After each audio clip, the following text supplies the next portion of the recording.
Hello everybody, welcome back to Nukeshot Media. It has been a while, but we are back, and we are back with a bang. It's the Sim Racing Federation World Racing League 90 Minutes of Le Mans here live at Circuit de la Sarthe. 90 minutes ahead of GT3. Going to be some very juicy stuff. We've got representatives from a multitude of leagues, a fantastic grid. You may have saw our tweet earlier on today regarding the qualifying up by the Sim Racing Federation. We'll go through the results of that shortly. Unfortunately, no co-commentator by my side today, but should be an interesting stream nevertheless. Chat will keep me company, I'm sure. You guys just making a little bit of final practice. The race is going to start in around 18 minutes or so. Hello to Hamza in chat. Nice for you to be the first one to message here. As I say, we've got plenty of entrances here today. First potential name butchering of the day goes to SFR Srich. Here they are, making their way down the Mulsanne Straight, car number 15, that BMW M6 in bright red of the 6-4 Racing League. They're the only actual entrant that made it into the final race. I believe their teammate Jumper Cat was the only car to be knocked out of pre-qualifying, essentially bump day. That was a little while ago. So they'll be the sole representative, and interesting to see the BMW around here. It's got good downforce, so it should be good through twisty stuff. Be interesting to see how it copes on the straights compared to some of the more faster cars in the straight line. Stefan is one of the WRL cars here today. They actually are going to be starting in second on the grid after a very good qualifying session, only 6/10 off of pole. We'll get to the pole sitter in a moment. But Stefan really pulled out the bag after not the best of pre-qualifying. Managed to really ramp up the pace going into the qualifying stages. And here they are. Ruslan Zaranov, you may recall from the GT-MES series, usually in a green Audi, if I recall correctly, the Monteplas car. This time, of course, representing the GT-MES League, the only entrant from that league here today. That black and red Audi R8 LMS, parked at the side of the road at the moment. G4 Rotary of NES Team 2. Got a mix of cars being ran by the NES guys. This GTR looking to be one of the strongest cars on the straights, although it has been restricted a bit since its very dominant days early on in Gran Turismo Sport. So perhaps it's a bit more balanced. We'll have to wait and see. Nevertheless, Rotary did very well in qualifying again. A surprise P3 for him. Very good indeed.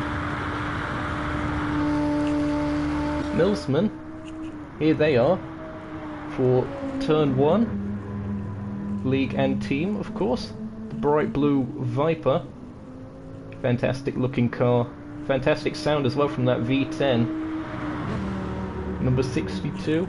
They have qualified in 4th place on the grid.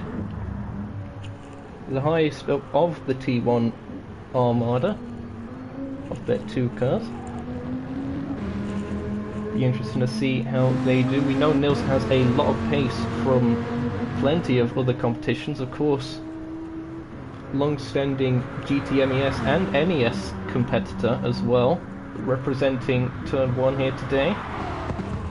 Their associate team.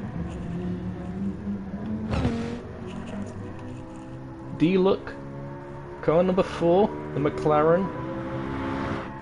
Perhaps not the best car on the straights, but very good in the corners. Have have to see how he does today. He's in NES Team 2, so partnered up with G4 Rotary. Not the best of qualifyings from him. He'll be starting the race, I believe, in P12. After, of course, Brisbane is unfortunately unable to attend. Brisbane of Team WRL being replaced, of course, by this guy, Dwarf, as I'm going to shorten his name to. Hope he doesn't mind. So he'll be starting at the back of the grid, as they are a substitute for this. But another WRL car. There's plenty of the red, black and yellow machines out here today. This Viper, again, looking to be a very popular car choice for the event, perhaps due to its straight line speed from that V10. We'll see how that develops. Might not be the strongest when it comes to the corners. We'll have to wait and see. Fred Dude, again, not the best of qualifying. After they actually topped the times in pre-qualifying, they find themselves starting down in what will be 8th place. Got plenty of ground to make up in that Mercedes AMG GT. Car number 11 here today, NES Team 1.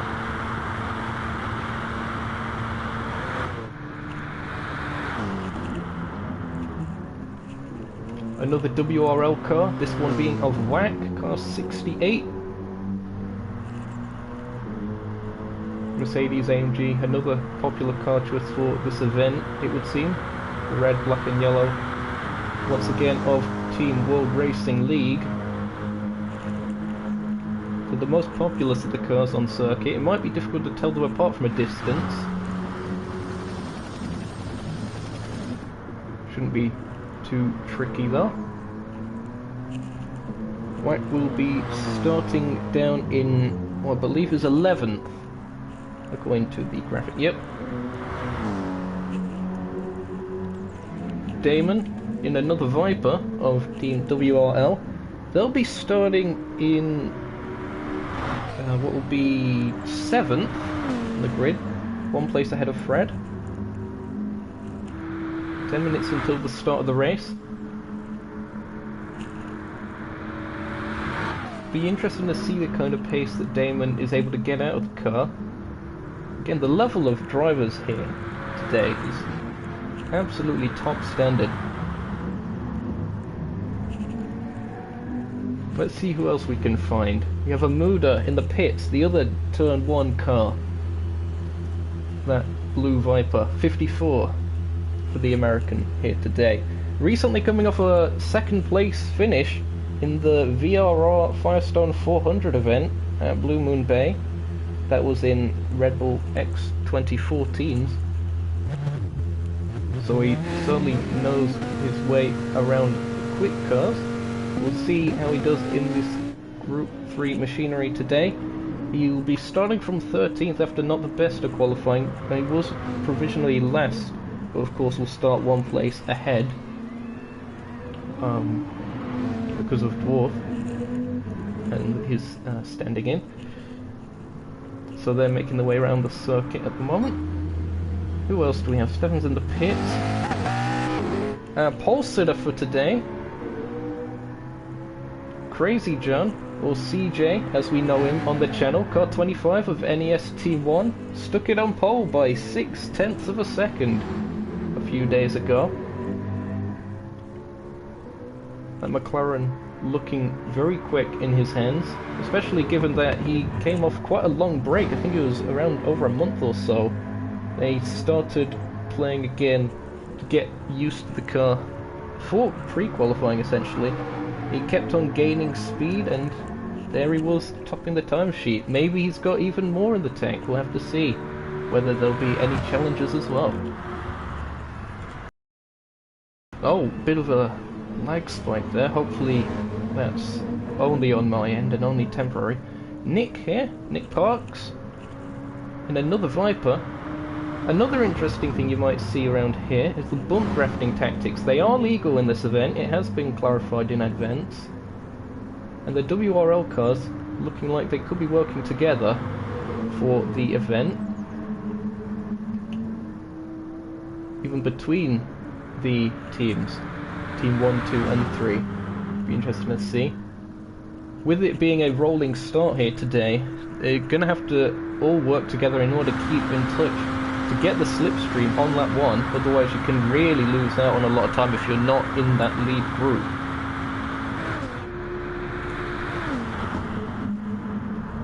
Our race director Heisen for the day, manager of World Racing Leagues, as Nick finds the wall at the first Mulsanne chicane. Better to get your mistakes out of the way in the warm-up rather than in the actual race itself, especially with it being 90 minutes long, of course.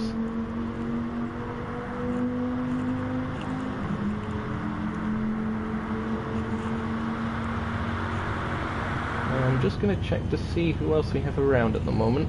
I think we might have covered everyone. I'll address chat shortly. Yeah, I believe that's everyone. I think Bailey's not on track, but that's about it. I'll just quickly get the stream again. Thanks again, everyone, for tuning in today. It's fantastic to have you guys on. 12 viewers! That is fantastic to see. So much activity in chat. Hansa, Yogi, Sota, Rolik, Brisbane, and CJ all here. Fantastic. Again, Brisbane in chat. Gutted that he can't be here again. A real shame as well. Especially given that you was towards the sharper end of the field in pre-qualifying. I think you were second in that, if I recall correctly. So you definitely had the pace. Unfortunately, I think it was work commitments stopping it, as that, I believe, was a bit of a corner cut there from Fred Dude. Penalties for corner cutting aren't being enforced by the game anymore. It was enforced by the game for the qualifying and pre-qualifying stages. It's being done by the stewards either post-race or live. Probably post-race, I'd imagine, for the track limit review. They tend to be. But you're still not allowed to overstep your marks too much. The stewards will be at you.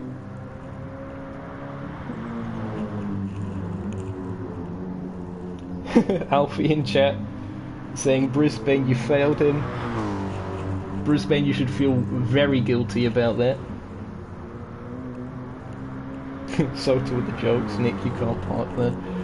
I think I was referring to the off that he had earlier. In terms of lap times we can expect today, in qualifying at least, it was a 3:53.7 that saw CJ take pole position. Stefan with a 3:54.4 for second, and third place Rotary was a 3:54.5. For race pace, we're probably looking at 55s, generally speaking. It'd be interesting to see how the pace has developed since qualifying. Maybe some work and practice has gone in for some of these guys. We'll go back to watching Switch for a bit. In the BMW, fantastic sounding car again, as they appear to have got randomly reset there. That was odd, but they're making their way through the alternate chicane, through the tyre barriers. 6 for racing, represented of course by Switch today.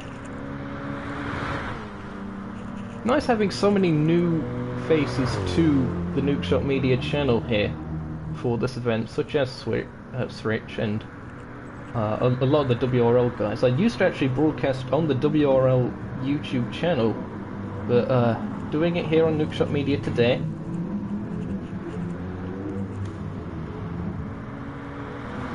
And currently, in the warm-up at least, it's Stefan who has pace in that Viper, around half a tenth of a second. but I reckon that we haven't seen laps from quite a few people yet, at least representative ones. 4 minutes or so until the start of the race. Now is a good time to get your popcorn, your snacks, your slushies. This stream, on my part, is being brought to you by Vimto, unofficially. Good stuff. Good stuff. Oh, is that Stritch just having a bit of an off? Well, he's parked up. That's on the inside of our nage. As we've got a little bit of side-by-side action there, going into the first chicane. Getting a bit of race practice in with the slipstreaming. Dwarf and I believe that is Rotary together. Ducking and diving. That Viper does seem to be able to keep up with the GTR.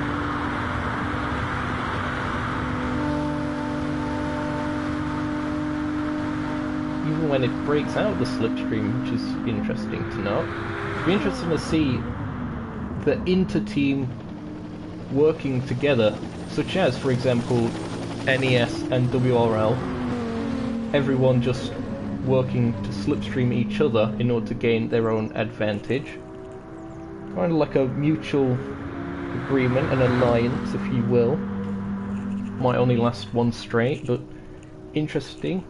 Nevertheless, a little bit of dust being kicked up there by the Viper. You know, you want to stay off that, because that will put dirt on the tyres and it will reduce your braking capacity, and Rotary slides his way around Mulsanne corner. Hello to Aaron Parks.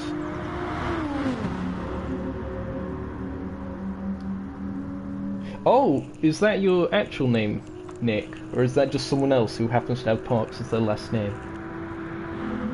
I have no idea. But also don't text and drive. I should definitely make that clear.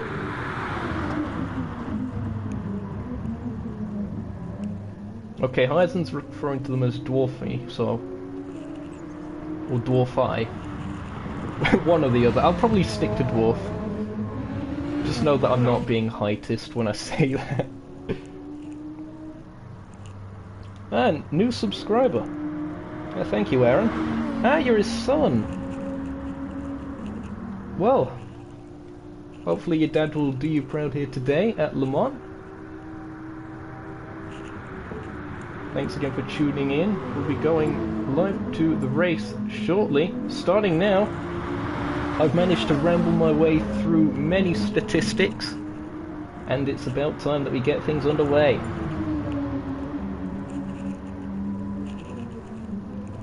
Again, if you are enjoying the broadcast so far, as we're about to get things underway, be sure to leave a like. Consider subscribing. We do other content on the odd occasion.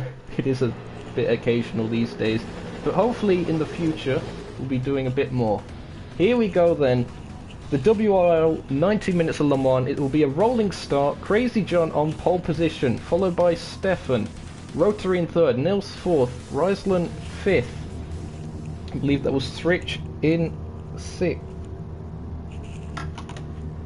Damon in seventh, Fred in eighth. Ninth is Nick Parks. 10th is Whack. 11th is D-Luck. 12th is Amuda. And 13th is Dwarf. We're about to get things underway here for the WRL 90 minutes of Le Mans. We are green, and the cars are off. Now it will be very crucial for everyone through this first sector to catch the car ahead. That way they'll be able to have the slipstream down the straight. As I mentioned earlier, if you don't get that slipstream, you're pretty much finished. Although it's a very long race to go, but it is very important, of course.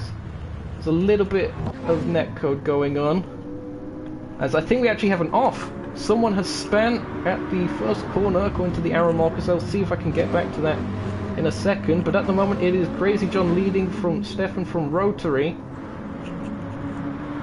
As a little bit of side-by-side action, Amuda and D-Luck. So Amuda's made a fantastic start, as the cars had a bit of a kerfuffle. Some might have actually picked up a bit of damage throughout all of this. It's set to light, so it will go away as Wack and Nick Parks are working together. Damon, it may have been Damon that came off worse at the start. What happened here then? They were together with Fred. Yeah, they lost a lot of positions. We'll see if we can quite catch this. To the inside. Did they outbrake themselves? Oh. Some kind of weird netcode going on there, unfortunately.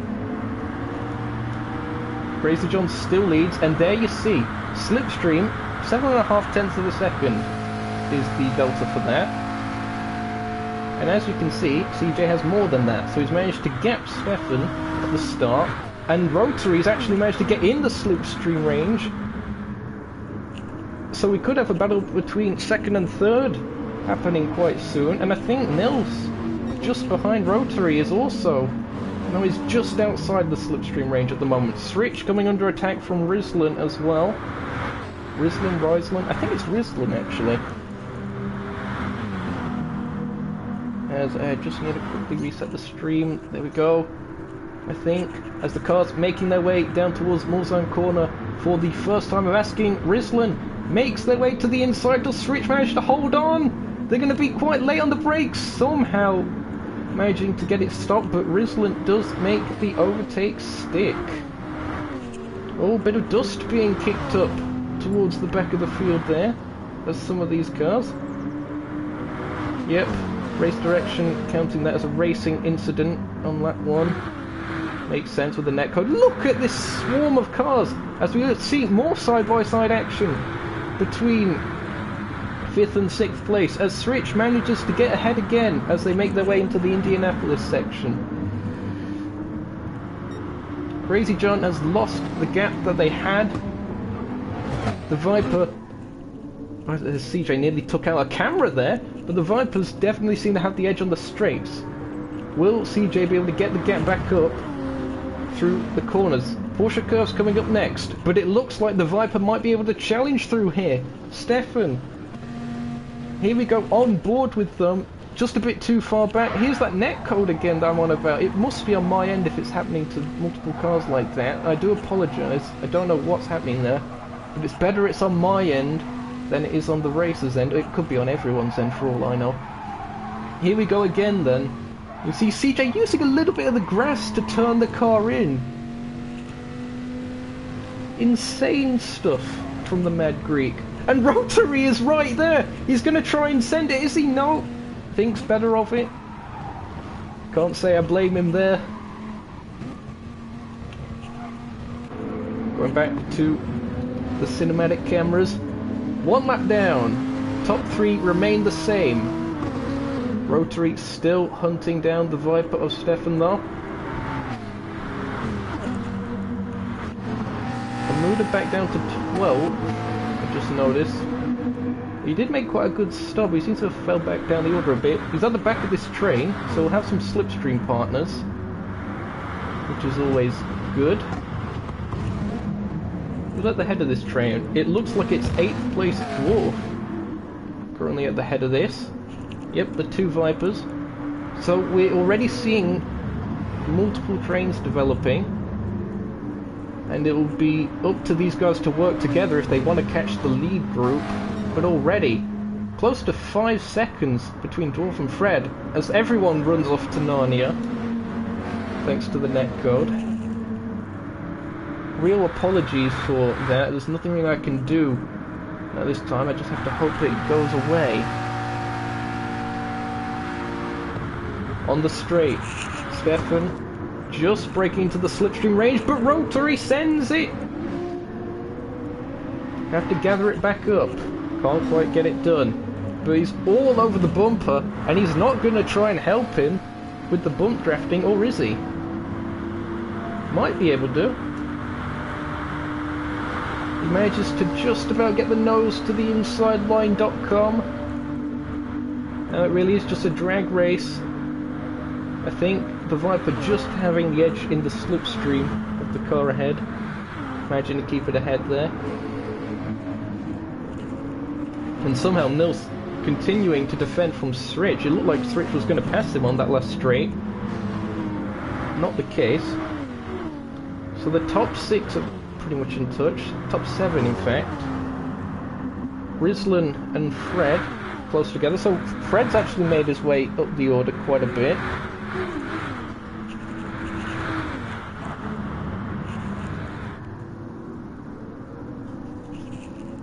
Making their way through Mulsanne corner for the second time of asking. Plenty of journeys through there today. Gonna start wearing out their brake pads. If that was even a thing in this game. Spoiler alert, it isn't. We have fun here at Nukeshot Media as side by side Stefan goes. Makes the overtake on the straight. We have a new leader. Stefan of Team WRL takes the lead on lap 2.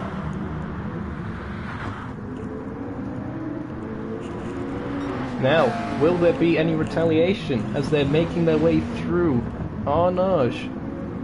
Oh, bit of a slip there from the Viper. The car's picking up dust on the tyres, but they should be able to clean them up on the straight. Be interesting to see if Rotary helps out CJ here with a bit of bump drafting. It is NES Team 1 and Team 2. But who knows, we'll have to see. Through they go, the Porsche curves. As Switch has actually managed to find his way ahead of Nils now, so Switch has moved up one place. As Fred Dude seems to have managed to get a gap over Rizlan. Rizlan falling into that sort of no man's land at the moment. He could be caught up by Dwarf at this rate. He needs to start making headway to catch the slipstream of the Mercedes ahead. There you see that second group, Dwarf's still leading that. Some epic battles up and down the field. Amuda in 11th, so they've made up a position. D-Look down to 12th.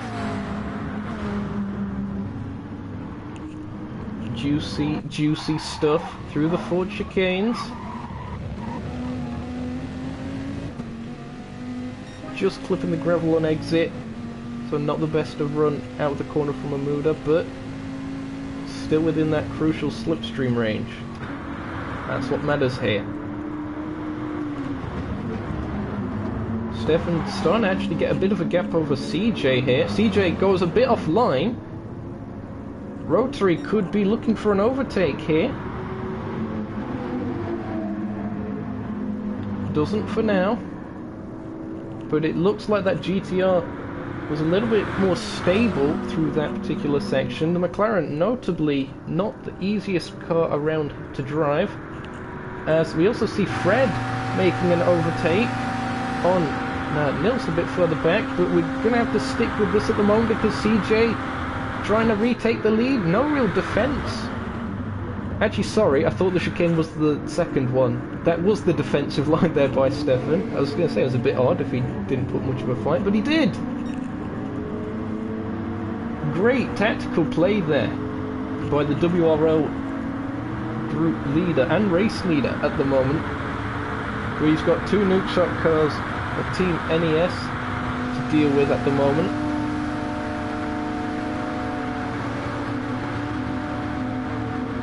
It would seem actually that Rotary is just lifting off a bit instead of catching too much. Through the chicane they go side by side. Can CJ tough it out on the outside? They touch! Little bit of onion barges between the two. Now I reckon the Viper's probably going to have the edge on acceleration and speed. Meanwhile, Fred Dude has managed to make a position then. Getting on the brakes against Nils.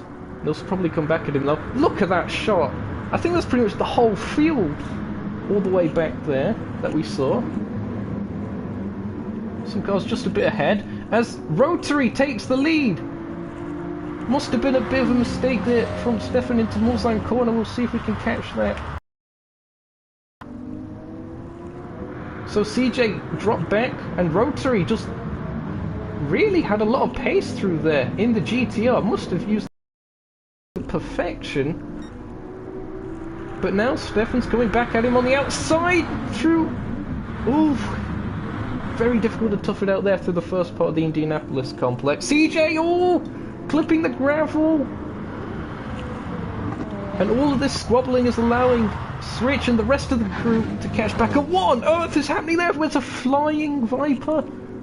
Flying snakes? Snakes on a plane? What on earth is going on?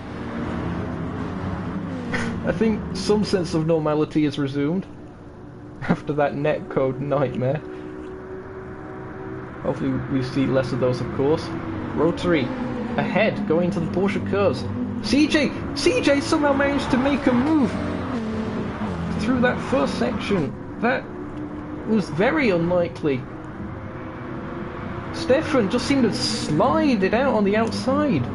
That wasn't netcode that time. That was a full-on slide from the Viper. Just pushing the car a little bit over the edge. And now it's NES 1-2, WRL 3, 6 for Racing 4, and NES 5 at the moment. Rest of the T1 cars in 6th, GTMES Ruslan in 7th. And our third leader of the race, G4 Rotary, had a fantastic qualifying. Really didn't expect to be up there in 3rd, and now he finds himself with the lead of the race. And he's got support. Now, will Stefan be able to defend from Switch? Been a very good showing from Switch, even though he is the only SFR car out here. SFR, of course, being 6 for Racing.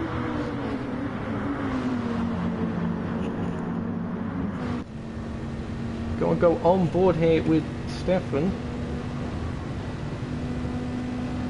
He's just outside of the slipstream range of CJ, but he's gaining anyway. There you see the BMW looking for the outside, and Fred Dude really catching these guys up with the double toe as well. CJ holding back from attacking Rotary into the chicanes.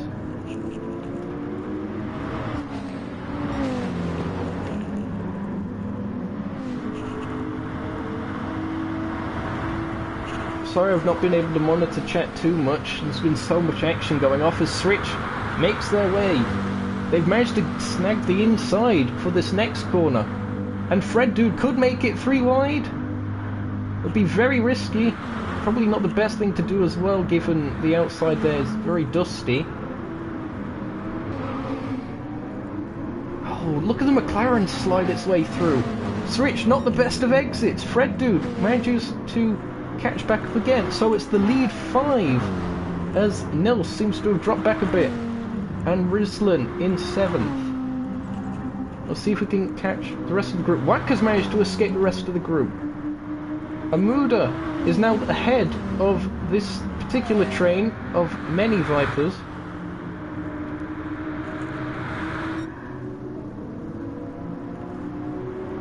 As it looks like Stefan's going to try and challenge CJ. He's got the inside for the kinks down the straight towards Indianapolis. And I think Stefan's got it on the horsepower, yep. Look at this, nose to tail. Awesome stuff here today. Hello to Turn 1 in the chat. Nice having you along as well. Hello to Swablu. Hello to Martin.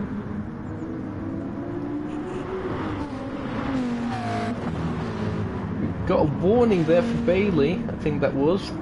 I just looked at my phone for a second. Ooh, very close to hitting the wall on the outside by CJ.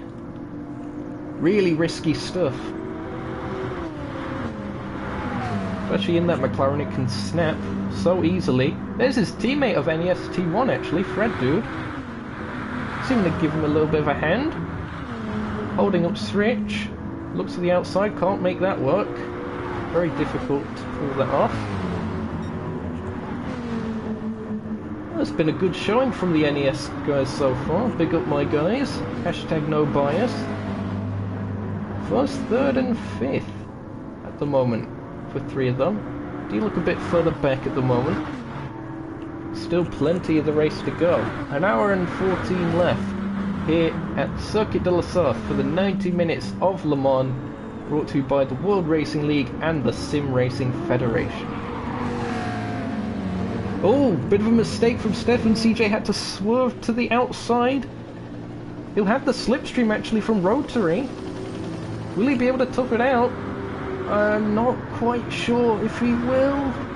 Oh, he might actually. Round the outside goes CJ. He'll be the inside here. And he manages to get back up the order. These guys continue to battle though. Look at this, Freddo trying to go around the outside of Switch. Switch closes the door. No, he doesn't. Oh! Really risky stuff there by Freddo, but he manages to make it stick. And Nils is definitely catching up. Nils is very close to slipstream range here, which will be great news for the Turn 1 crew, although they're just outside of it. That's got to be painful for Nils, where you can literally see the cars ahead of him disappear up the road, and there's nothing really you can do about it. Just got to hope that they continue squabbling into the chicanes.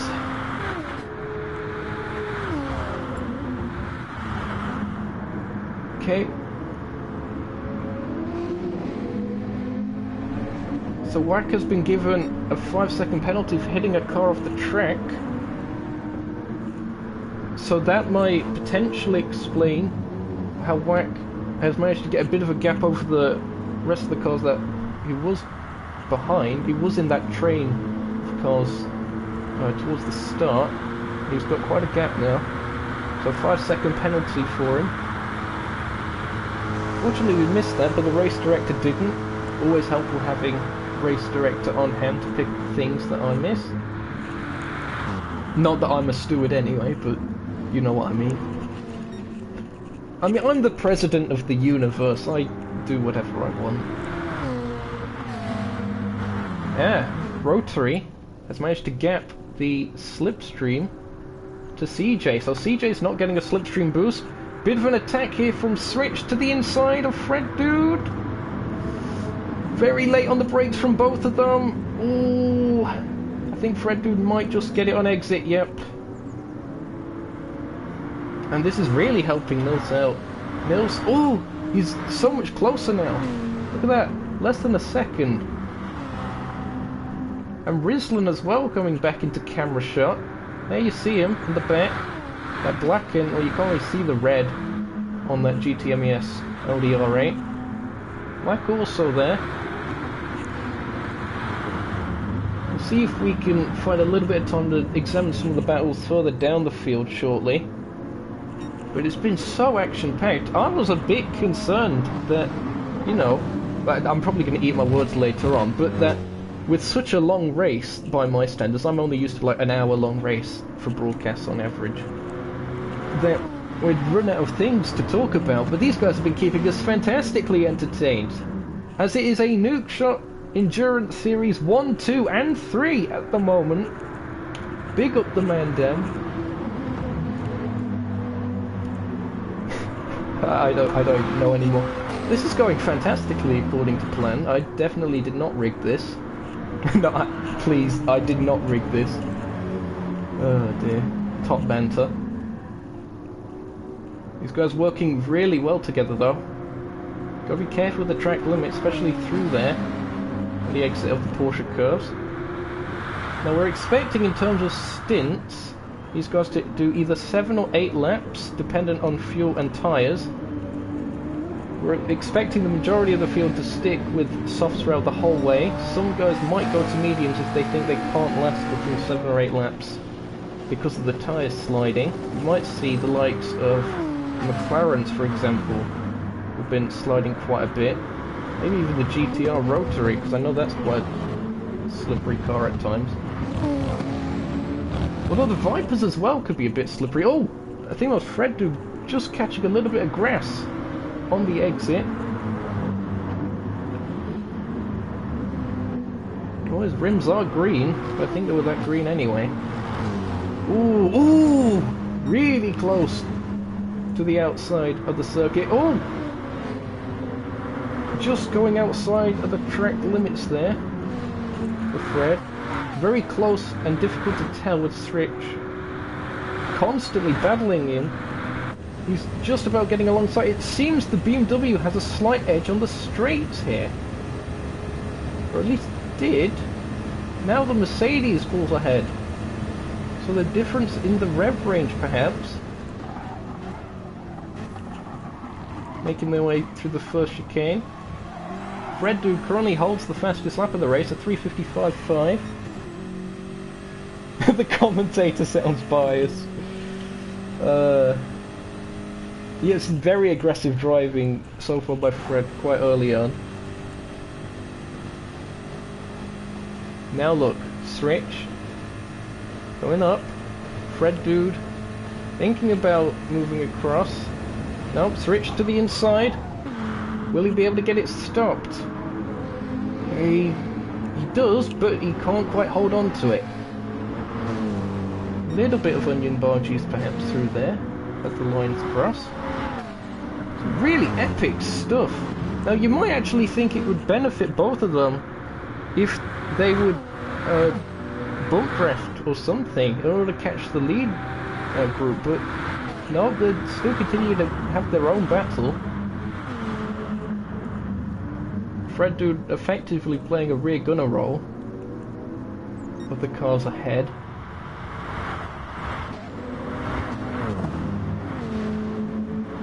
Not that there's anything planned, of course. Or deliberate. They do have a party chat up, but... so it might be communication, but I don't think they'd do that. I do advise them not to. A switch around the outside! Oh! That was an awesome move there by Switch, and he manages to get it stopped as well. It was a long time coming. Switch looked like he had the pace for quite a lot of time. Round the outside, managing to just about get it done. Fred looking to maybe come back at him for the Porsche curves. You don't want dirty air going through the Porsche curves, and you don't want to be side by side with someone through there either. A little bit surprised we didn't see Switch go for the inside, because that's just allowed Fred to get back ahead. Stefan's still the best of the WRL cars, but he's dropped down to 5th. However, he did start in 2nd place. Nils is in 6th at the moment. Wack is in 7th with that post-race time penalty, and Risland's actually really close here to Wack. We'll see if we can watch this for a little bit, actually. Risland Zaranov, the driver from... he was either Russia or Belarus. I think Sota will probably tell me in the chat. I recall the Belarusian flag at some point being used for Risland. I think he may have changed his account details or something. It's a Russian flag now.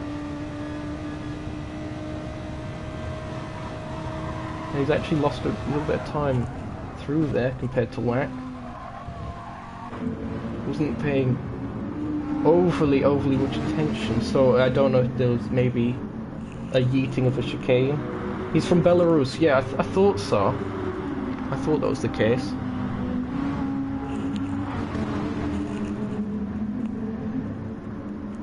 So Wack manages to get a little bit of a gap again.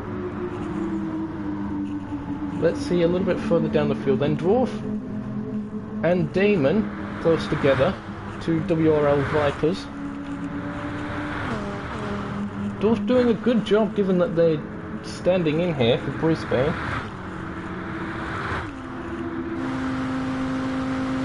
Seeming to be working together quite well. And there's the bump drafting we was on about, see?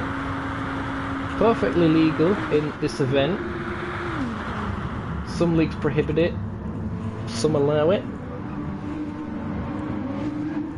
And it's cool to see together in order to catch the cars ahead. 2 versus 1 here with Risland up the road for GT MES. Interesting, we haven't actually seen another GT MES entrant. I know there's quite a few competitors in GT MES from various other leagues, but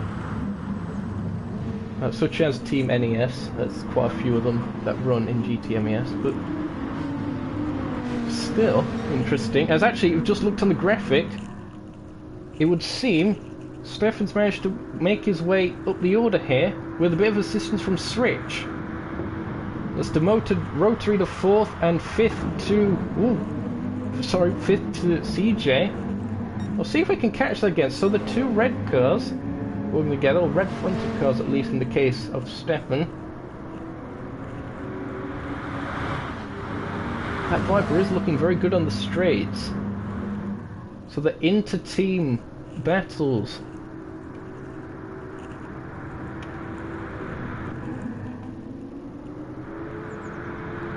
And assistance from the different team members.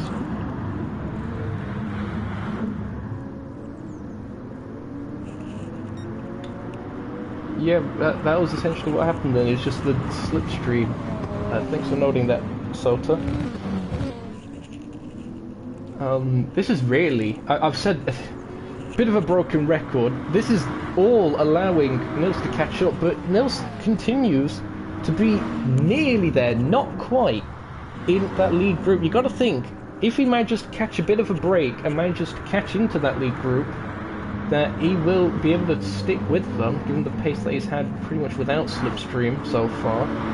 Maybe through these corners on this lap they'll be able to do it. We're actually coming towards the end of the first 30 minutes, first third of the race. It's 2 minutes 30 to go for that. We'll be probably seeing some of the first pit stops here as well, given it's lap 7. Fred Dude stays out. The top 5 stay out. Will Nils do something different actually? Nope. I'm gonna quickly get some of this info up. Oh, look at that, the tyres are shredded on Nils' car. Especially compared to Fred Dude. Fred Dude's actually in the lead now, I've just noticed. So Fred Dude, from all that way back in the field, we knew he had the pace, he was on pole position for pre-qualifying, and now he finds his way all the way up into the lead. And this train of cars, it is immense, and this has got to be... And Nils is still not quite there. I've no idea how these guys are able to squabble this much between themselves. And all Rotary just managing to save it from the grass, running wide. These guys are in such an intense battle that they're just running wide. At Tetra Rouge, going onto the straight, they'll be bump drafting each other. They'll be trying to catch Fred Dude now, all these guys. Switch pulling out, trying to get the lead of this group from Stefan, but that's allowing Rotary. Is he going to slot it up the middle? No, not quite. Not enough room there for the large GTR. Oh, Stefan's sliding again. These cars have cooked tyres. Switch sliding around as well. I think because the leader managed to stay out, everyone who probably needed to pit because of the cooked tyres stayed out as well. Because look, Fred Dude's been biding his time on the tyres. He's in so much better condition. Stefan's are alright. Rotary's not looking the best. CJ, especially the rears. How on earth is he driving that thing? The fuel's lasting for these guys though. And they're pushing so much. It's such a delicate balance. We're probably going to see several mistakes this lap. They'll definitely be pitting at the end of this lap. Damon at the head of this particular group now, so they managed to get ahead of Dwarf. And this group actually seems to have been saving their tyres a fair bit more. Risland down in 10th. I have no idea how that quite happened, but he's managed to find his way down there. As we got a little bit of a battle, do we? No, not quite. Look like Dwarf just backed off. And Fred Dude has checked out to the tune of 3.4 seconds over the rest of the guys. Switch in second, having to defend from Rotary, who is side by side with Stefan. Nearly 3 wide, CJ makes it. There are some guys that are a little bit further back. I don't know if they have pitted or not. I don't think they could have. I don't think anyone has pitted on that last lap. I'll have to do a real quick check on that. Oh, switch! Keep out the wall! Bring on the wall! Oh, not quite. And indeed, there's a squabble for 11th, 12th and 13th. The red, the green and the blue. D-Look to the inside, trying to get past Nick Parks. Oh, Nick managing to keep it from going into the wall. And Fred Dude has really managed their tyres extremely well, managing to gap these guys through Porsche cars. Now everyone has to come into the pits, you would think. We're looking at a 2-stop, an 8, an 8 and a 7 in terms of stint length.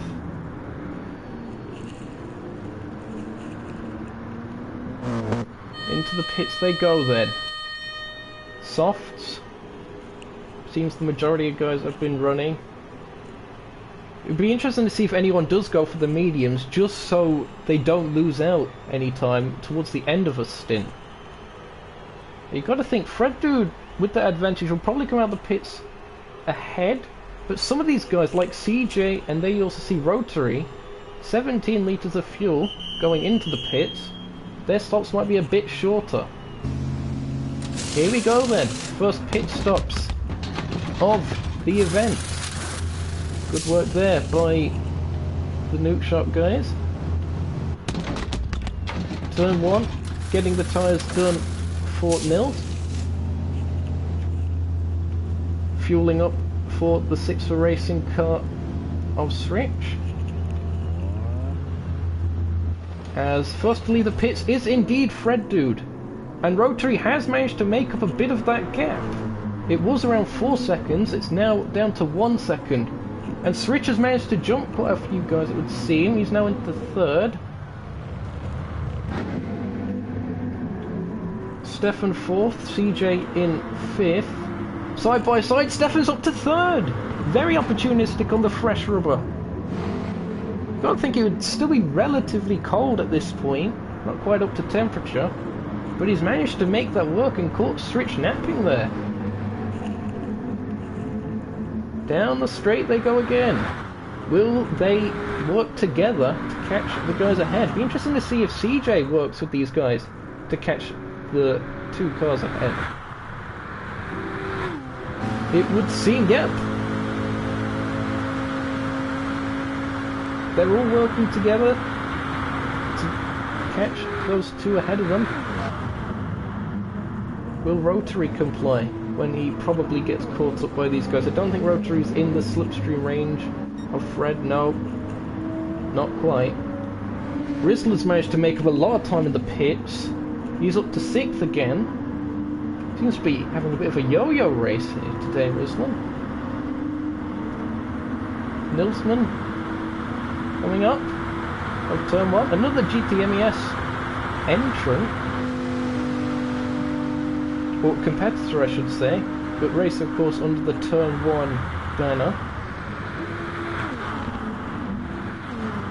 And Nils not bump drafting, they stay, or rather they decide to just make the overtake instead. And somehow they managed to break the slipstream just through that one chicane. Now actually, Rizzler seems to have short-fueled a bit here. Looking at this, I'm going to compare this to Nils. Yeah, so that's how Rizzler's managed to get ahead. He's gone into fuel save mode in order to get a bit of track position and some slipstream partners. So that's their strategy. Be interesting to see how that works out for them. You could see Damon make an overtake here on Rizzler. Perhaps Rizzler was more reliant on hoping some guys will bump draft him rather than just straight up overtake him. Because now we'll probably have the dirty air through here, going up towards the Indianapolis section. The second group is still just about here. It's D-Look in the lead of this. It's still just these 3 guys. D-Look with a bit of a gap now, 2 seconds or so. but 15 seconds from Whack in 10th place.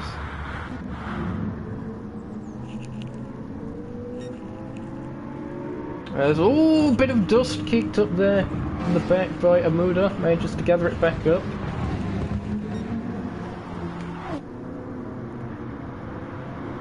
Fred Dude building that gap back up, 2.8 seconds through the Porsche curves. No Porsches today here, actually. Well, no Porsches here today, actually, I think I meant to say. Words getting twisted. Apologies for that. Now Stefan, really close to the back of Rotary, the Rotator, as we call him. Or as I call him anyway. Blue flags being shown. I don't know what that's for. I think that must just be some kind of a glitch. Perhaps the net code's doing that again. But no one's anywhere near close to being lapped. In fact, it's good seeing that everyone seems to pretty much be in a group. We've got this sort of lead group, although Fred's up the road a bit now. We've got a group a little bit behind, and then we've got a group that's the 15 seconds or so behind, but they're still pretty much together as Rotary runs wide! And that allows Stefan to find his way up the inside, manages to make that one stick, and I think CJ may have just got an overtake on Switch as well. Let's see if we can catch all this again. Around the outside, using some of the grass there on exit. And Stefan with a fantastic overtake, taking opportunity of Rotary's mistake. Usually if a car makes a mistake there and doesn't hit the wall, it's very difficult to actually position yourself to make the overtake work. Meanwhile, CJ's actually managed to overtake Stefan, so... and Rotary as well has overtaken him again, so... as awesome as it was for that opportunity taking, it's not really worked out for Stefan at the moment. They're still in this group. And Fred Dude will be loving life at the moment. Might be a bit monotonous for him, being a little bit of a time trial session at the moment, but he'll be managing the tyres. Still plenty of thought goes into this. He's got plenty of fuel as well, at least compared to Rotary. I think Rotary fuel short fueled as well then, a bit to keep up with these guys.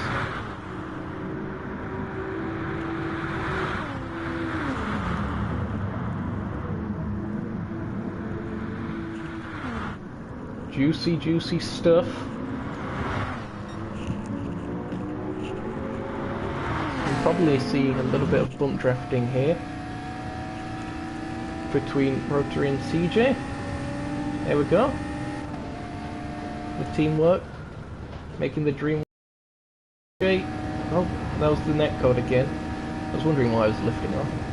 But now he's going for an overtake as he thinks better of it in the end.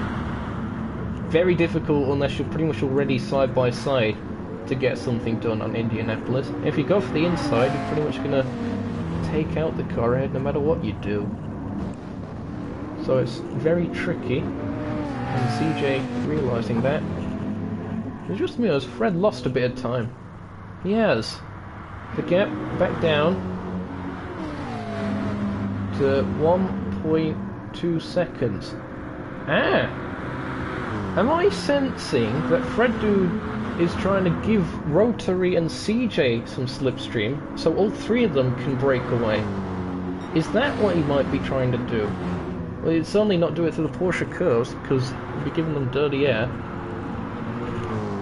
It's around the outside, it almost looked like CJ was going to try. That would have been ludicrous.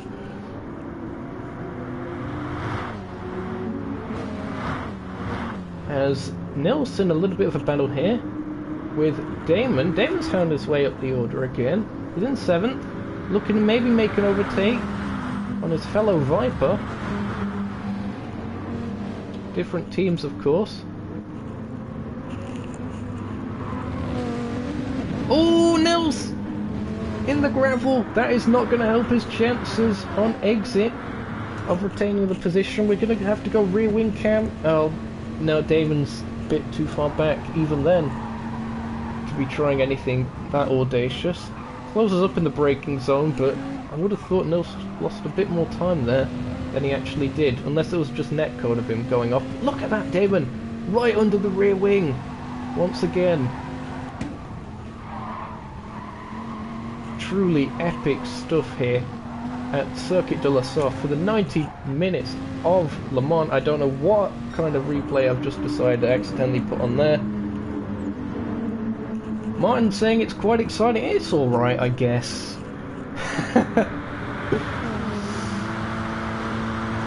And indeed, slipstream range here for Rotary. And all three of them are working together, and they've managed to gap Stefan and Switch. But Rotary's ran wide! A mistake in that, and he's given up the position. But of course, with the bump drafting, you're carrying more speed than you normally would, so your braking point should be a bit earlier. But if you're using the same braking markers, it's so easy to be caught out by that. And Rotary seemed to have been just there. It looked like he didn't catch or hit any of his teammates though, so all is well for him. Switch and Stefan have really got to continue to work together here. 3 against 2. It's going to be extremely difficult for them to catch back up if they keep working together like they are, the NES cars. A bit further back, we're seeing Damon, who's ahead of Nils. So we must have just missed that overtake. Car number 1, now the lead of this second group, and the second group is catching the first group, which is interesting of note. So the kind of monumental struggles we've been seeing towards the front in terms of battles has seemingly had an effect. Nils hasn't quite been able to capitalise and break into the slipstream range of the group ahead. We'll see if Damon can do so as the race continues here live on Nukeshot Media. It is the WRL 90 minutes of Le Mans here live at Circuit de la Sarthe, in the virtual realm of course. Brought to you of course by the Sim Racing Federation. Damon, interestingly, purple through that sector just after Indianapolis, so he's really been up to pace on this lap, as it looks like we could be seeing a bit of an overtake between Dwarf and Rislan. Rislan to the inside! Rislan manages to get it to stick. They're in 8th place, Dwarf now down in 9th, and Whack just about there in 10th as well. And then we have this group a bit further back. They have spread apart a bit more now. Oh, heavy impact in the wall for D-Lock, but netcode because there is no mechanical damage there.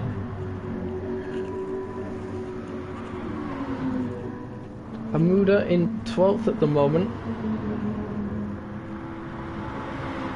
Running a bit wide on exit.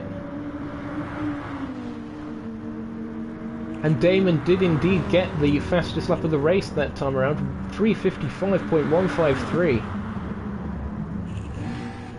So really good race pace there by Damon. Nick Park's currently bringing up the rear of the field, but he's definitely managing his tyres well. Look how little wear there is this far into the stint.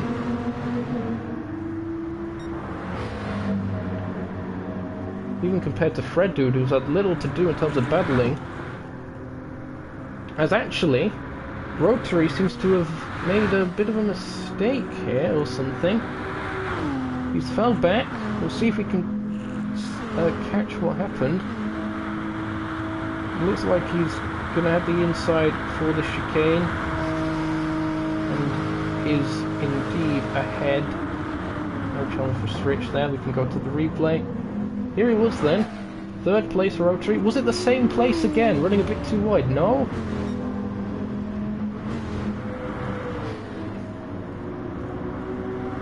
Oh, okay. So Switch just seemed to have a fair bit better exit, it would seem. I don't know how he dropped that far back, but CJ's been given his first warning for track limits.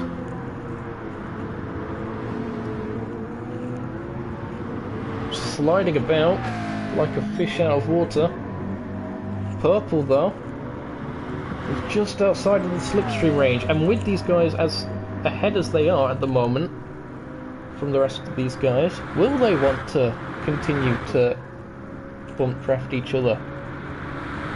Because they are fighting for the win themselves as well as being teammates. Now we've passed the half race gone distance marker words, so you'd think that they'd probably try and work together if they can, but it seems Fred Dude has a little bit of a pace advantage at this stage. CJ's probably just got to be managing his tyres with the McLaren sliding around. Switch manages to move back up into third. Really is like a game of chess. I use this analogy a lot with sim racing.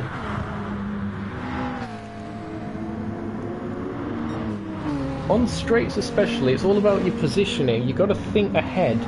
What's the corner ahead going to be like? Where am I going to be on the exit of the corner? So much to think about. So little time as well. I'll just move a little bit of that info there. CJ in chat. I know there's some straights out here, CJ. Continue to try and avoid texting in chat at the same time as driving, even if you have fours. Oh, Switch just clipping the wall. Not sure if that was netcode or not. I think it might not have been. I think that might have been genuine that time. Rotary closing in. The GTR.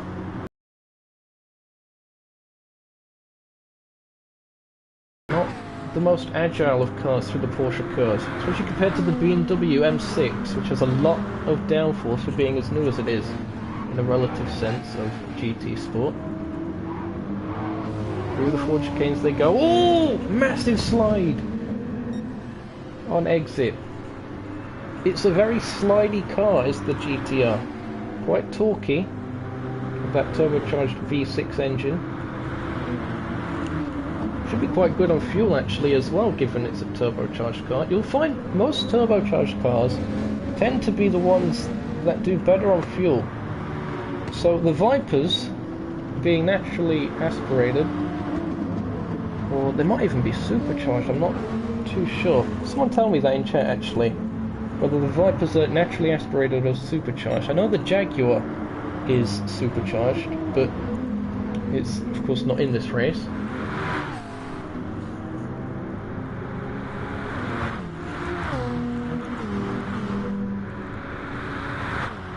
The battles seeming to have calmed down just a little bit as we're approaching the 40 minutes to go marker. Bump drafting here between teammates once again. Stefan and Damon trying to catch up to Rotary as Rotary manages to re-overtake Switch. But Switch actually manages to hold on exit. Good stuff there by the 6 Racing driver. Just going to quickly reset the my phone, the chat, just in case. Currently at 8 viewers. Thanks again guys for sticking around. Rotary in the GTR managing to get ahead again. Constant dueling. This kind of a combination, Group 3 at Circuit de la Sarthe, very rarely disappoints, and it's proven to be the case once again here today. Be interesting to also see which of the WRL cars comes off on top here at the end of this race. It's been Stefan for the majority of it, but Damon is looking like he could be challenging here. In fact, he's now up into 5th place. And Switch goes wide! Switch! Oh! The mistake! By Switch. That is a costly one. He's down into 6th. Oh, we're gonna have to see that one again. Here he was then, just braking a little bit too late. Flipping the gravel.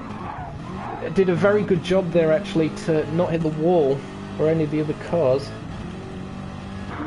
But that is so dangerous. You can't outbrake even by the slightest amount. I didn't see if he managed to pick up any dust on the run into the corner. He's got a bit of dust kicked up in his face there though from either the GTR or the Viper there of Stefan. Rotary is being swarmed at the moment. It's a GTR sandwich with the Vipers as the bread at the moment. Well, it sounds like quite a tasty battle if I'm being honest. So Damon finds himself up into 3rd place. I believe that's the highest up they've been so far today. They're really looking like the strongest car of the WRL group in this second half of the race. Perhaps Stefan losing a little bit of focus. Damon's still the fastest lap as well.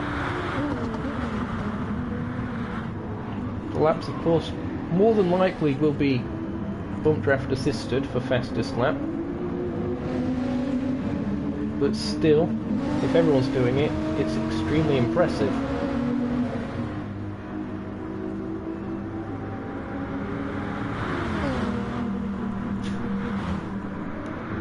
Round the outside goes Stefan and turn into the inside. Rotary hung out to dry. Ooh, still side by side on exit. It looks like the Viper's going to have it on exit. Yep, Stefan moves up into 4th place. It's a NES 1-2, WRL 3 and 4 at the moment. So, although it looked like the WRL cars were not having the best of times in the first half of the race, they are coming strong towards the end. And it's the end of the race that matters the most. Damon tapped Switch, so to things. Okay, that may have happened. I missed it.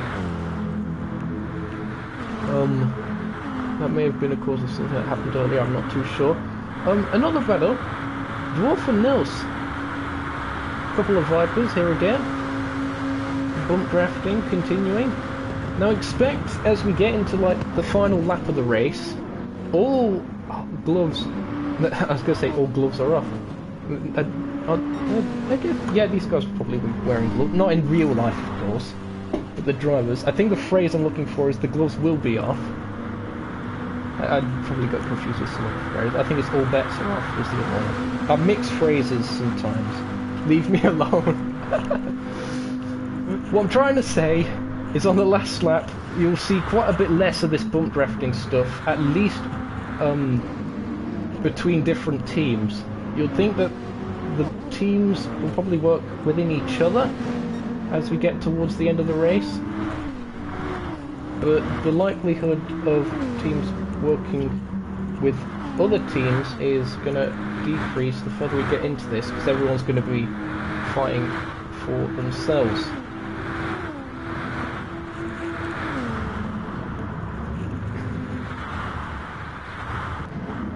Okay, we're going to see a bit further back. Rizlan's actually managed to catch these guys. Hold on. So we've got first and second. What's the gap actually? Around 5 seconds between these guys. And then, what appears to be quite a decently long train at the back of this group. Rizlan just out of the slipstream range behind, as Nils actually being overtaken, and Dwarf tries the outside here for Indianapolis. For the second part of it, I should say, gets a good drive off the corner exit though. Switch will have to go defensive. Oh, a little bit of onion barges. Does Dwarf manage to hold on? And they can't hold on to the position, but they manage to stay on the track, and I think they'll have to settle for that for now. Nils is going to try and make it 3 wide here. There's no room for him there, as Dwarf looks to the outside line.com. They have to back out of it and deal with the dirty air spacing them out through the Porsche curves once again. Switch will be affected by the GTR rotary ahead though.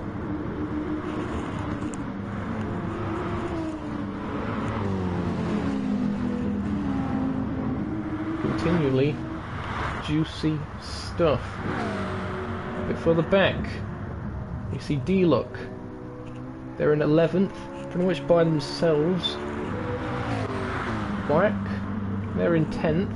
They're just behind Rislan, so they're close to this group. Nick Parks, they actually managed to get past Amuda at one point, so they're up into 12th, and Amuda themselves are in 13th place at the moment, with 33 minutes or so to go.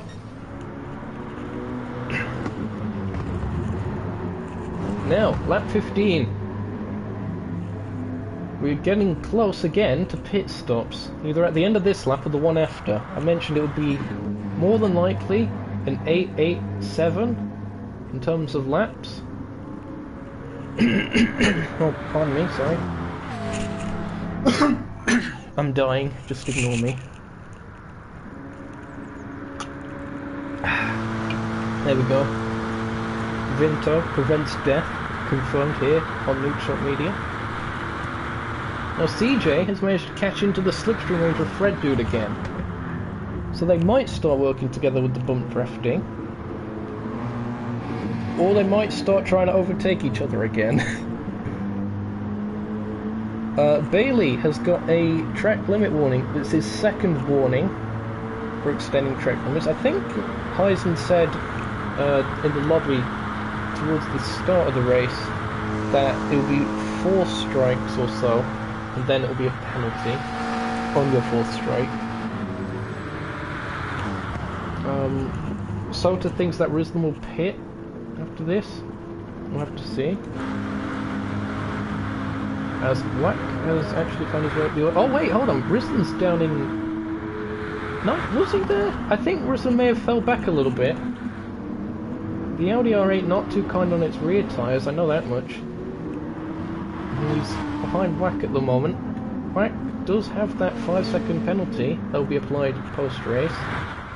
So Wack has to really get a move on here. And perhaps with a race that is so slipstream focused, it is going to be really difficult for him to keep any positions, or that many positions I should say, given how close everyone will probably be together in the group, the cars he's battling. Like, even if he got ahead of Rislan again, he'll be behind him after the classifications are done. Still, they continue to duel. This isn't Yu-Gi-Oh! This is the WRL 90 Minutes of Le Mans, brought to you here live on Nukeshot Media. And of course in association with the Sim Racing Federation. A bit slidey there from Switch. Dwarf is actually coming into this now. They've been quietly going about their business. They've made their way up the order, although I say that! Massive slide on the exit of Arnage, and that's going to allow them to, or going to force them to drop back behind Switch. I'll see if I can just catch a replay of what happened there. Here it was again, just too deep on the AstroTurf as the car accelerated. Very torquey engine in that Viper. They just got away from him. Oh, look how close they're getting to the wall again, midway through the Porsche curves. Nils fell back. A mistake from Nils we're hearing. Indeed, Nils down in 10th. I'll see... Oh, he was there for quite a while then. Apologies, I must have missed that. He may have had an off some way. He may have outbroke himself going into Morzine Corner, for all I know. Apologies for missing that. The WRL cars a bit too far back at the moment of the slipstream of the lead group. It would be interesting. I'm not too sure if Damon should drop back. Probably not on this lap, but after they pit, and time the pit stops in a way that those two WRL Vipers are close together, in order so they can bump draft and catch the Team NES cars up ahead. CJ has a second warning there, after a review from Heisen, for extending track limits. I try not to make too much fun of them in chat. Oh, it's the start of the lap. Okay, thanks for keeping me informed, Sota. There's so much going off that it's difficult to keep track of it all. As I think Rotary and Dwarf are side by side. It's 3 wide! Going into the first chicane. Switch seems to back off, and Rotary is going to take 5th place. Oh! Airborne! Flying Vipers again. Snakes on more planes. This is allowing Whack to catch up. And I think actually in 9th place now is Nils. Who on earth has dropped back? Has someone gone in the pits? Rislin's in the pits. Rislin must have made a pit stop there. Yep. Rislin, I think, may have been the only car to do so. Although Nick's tyres are very fresh. I think he must have just been keeping them in check.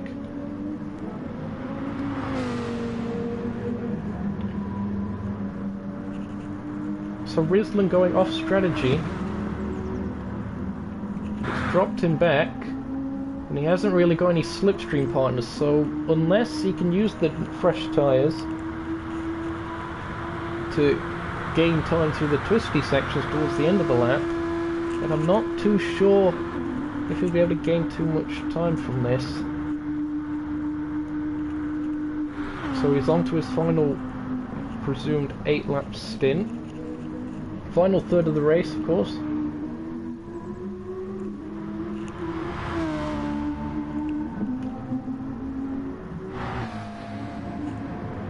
Damon still continuing to impress, as they are actually catching the leading pair of the Nukeshot Endurance Series Team 1. These guys have got to be careful, because if they are battling so much, that it is going to allow Damon to catch back up. I think these guys are just holding on for dear life now with the tyres. Especially CJ, I'd have to imagine. Really pushing each other. What's the fuel situation like, actually? Fred has used more. Probably because he's been ahead, CJ's been able to fuel save. Oh, slidey stuff! On exit from CJ. Manages to gather it up. Into the pits they go.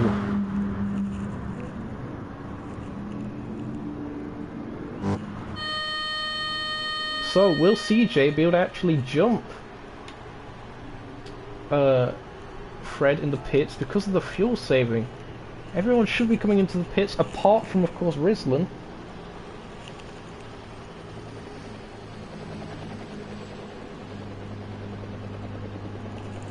It will be interesting to see where Rislin comes out in relation to everyone else. Everyone in the pits at the moment. Freddy will be the first car to get service as they came in first. Fresh tyres and fueling up. There's the McLaren of CJ. Different cars, same team. D-Look into the pits as well, Stefan into the pits. Yep, everyone apart from Rislin. An incident at turn 16 will be reviewed after the race.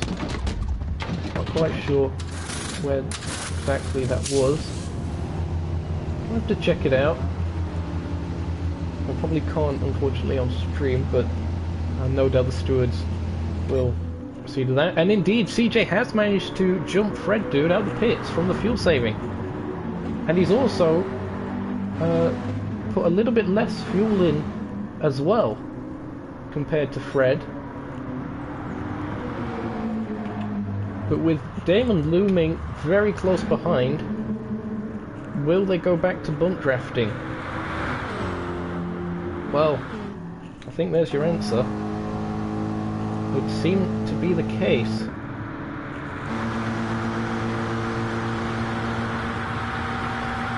Gotta be careful in the braking zones with doing it though. It's at this stage that I think Damon and Stefan's best chance is to have Damon slow up, as mad as that might sound, but to have Stefan catch up in slipstream range and then bunt draft the rest of the way. That way it's a 2v2 fight and they might be able to catch up, because I don't think Damon by himself will be able to catch the two NES cars if they're working together as they are. Mind you, he is close to Fred Dude's slipstream range, and he's continuing to gain through the braking zone as Rislan actually is in 5th, so that undercut's actually worked quite well for Rislan, managing to get an overtake done on Rotary. His tyres will be a bit warmer than the cars around him as well. Let's see this then. Classic slipstream to the inside, Rotary speeding a little bit, not too much, and Rislan managing to get the better of Rotary through that. Also a bit of a lock-up. There's only a fair bit of smoke there. Rotary managed to get back ahead again, chopping and changing. Oh, who on earth was that in the background? It was netcode, but it looked like it was a blue car, so I assume it was Nils.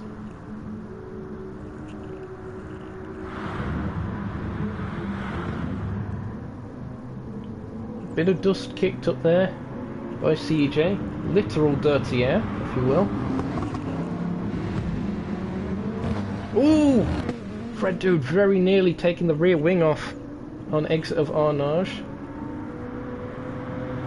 Damon, yeah, at this point, probably the best thing to do is to push and catch Fred Dude as they're battling with CJ, rather than wait up.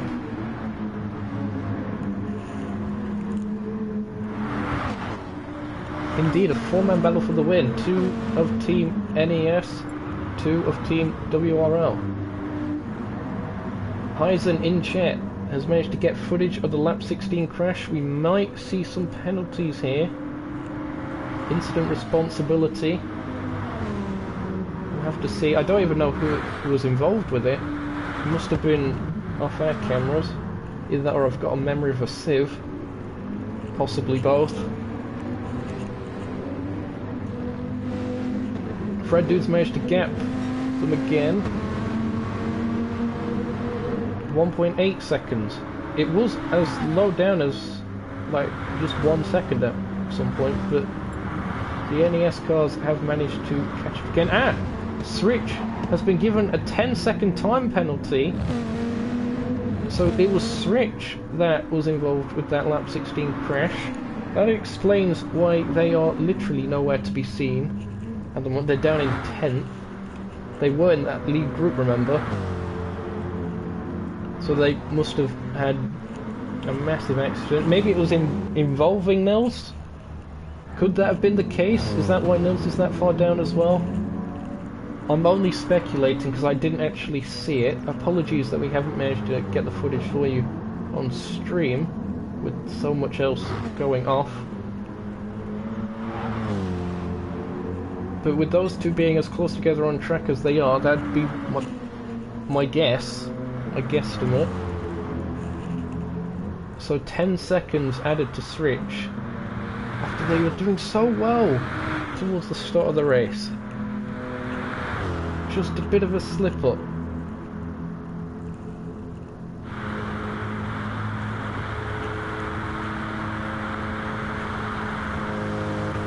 In 11th place, still D-Look at the moment, pretty much by themselves, having a comfortable time of it. We'll be there to pick up any pieces left by those in the lower end of the top 10 if they make any further mistakes. Nick Parks there as well will be doing their best to try and close down on D-Luck. A good thing about Circuit de la Sarthe, no matter how far back you are, likelihood is you can still see the car ahead of you down the straight. So, good motivation for Nick to keep on chugging along. Amuda making their way through Sector 1 at the moment. Fresh tyres, of course, for the American in the Viper.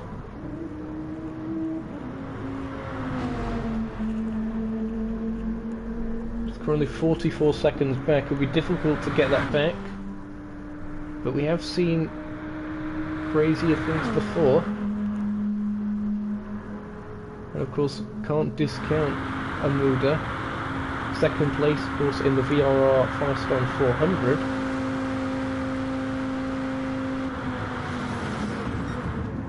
Just perhaps hasn't gelled quite as well with the Viper here today.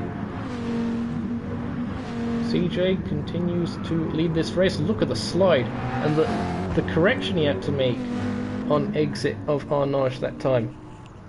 If he overcorrects it just that little bit too much, he's probably going in the wall. CJ, by the way, actually, I've probably brought this up on several occasions before, but to those new to the channel, he uses motion controls with a DualShock. That's how he steers, and he's absolutely fantastic at it, as you can see,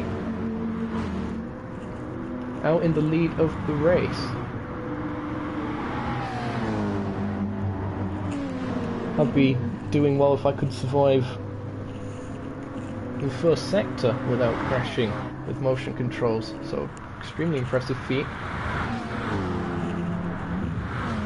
The gap stabilised pretty much at 1.7 seconds. Now I think you have to switch up the plan for Damon. I think he has to drop back a little bit when they get to Tetra Rouge and allow Stefan to bump draft.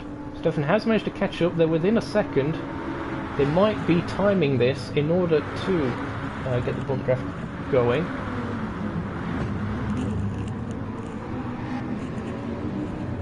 Rotary meanwhile in 5th.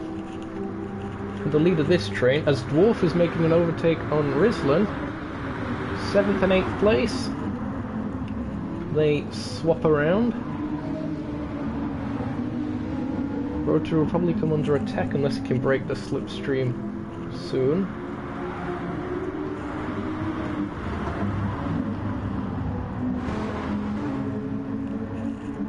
Wack has really, again, had a bit of a yo-yo race. They're now in 6th. So they continue to kick up the dust on the outside of Tetra Rouge. As the race goes on, the marbles continue to build up on that corner and off the racing line. So you do see cars running wide. There you see the WRL cars bump drifting once again, and poor old Ruslan, no real allies in this, could have benefited from having a teammate out there.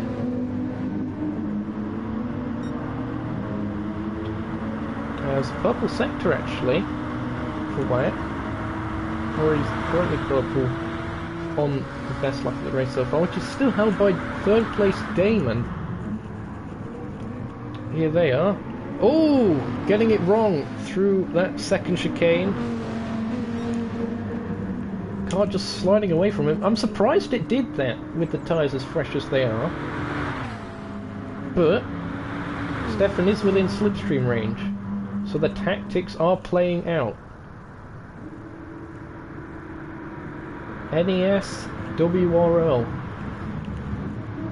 Who's going to come out on top here today? It's a fascinating clash.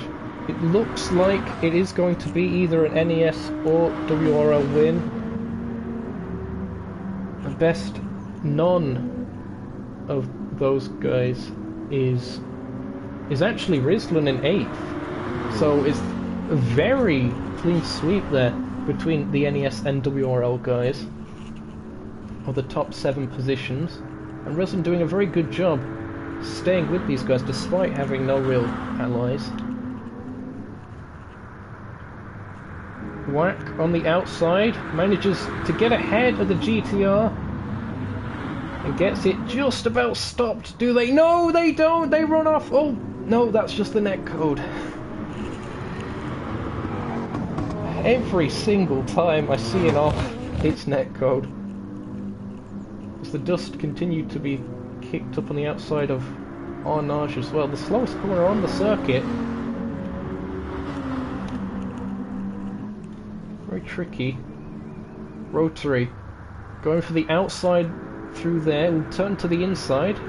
And he gets it done. Does Whack get the cutback on him? You see the contrasting lines now. I think he might have a go at him through here. No, not quite. Decides to back out of it in the end. Bristol has no top speed. Yeah, that's another thing. You'll find the mid-engine cars, generally speaking, are lower on top speed because they're a bit better through the corners. It's a balancing act. That's why you tend to see the McLaren not doing that well on the straights either. Having to have the bump draft assistance of his Mercedes teammate Fred Dude. Has a good exit there by Whack. Not quite able to get Rotary there. No, it's close. I think he's going to have to stick behind for now, unless he can get him on the brakes going into turn 2. He might look for it. Nope, thinks better of it on this occasion. As CJ actually has the new fastest lap of the race. As they stay just about within track limits. Keeping in 2 wheels on that curb. 355.097. So again, we've not seen qualifying levels of pace here today. As expected, it has been more about endurance. And of course the bump drafting going into effect as well. Note how Fred Dude gets on the brakes earlier than CJ in order to not overshoot and run into the back of him. Good communication there. Fred Dude has had a warning for lag. Oh, yeah, there's a little bit. That could potentially lead to damage if they keep bump drafting.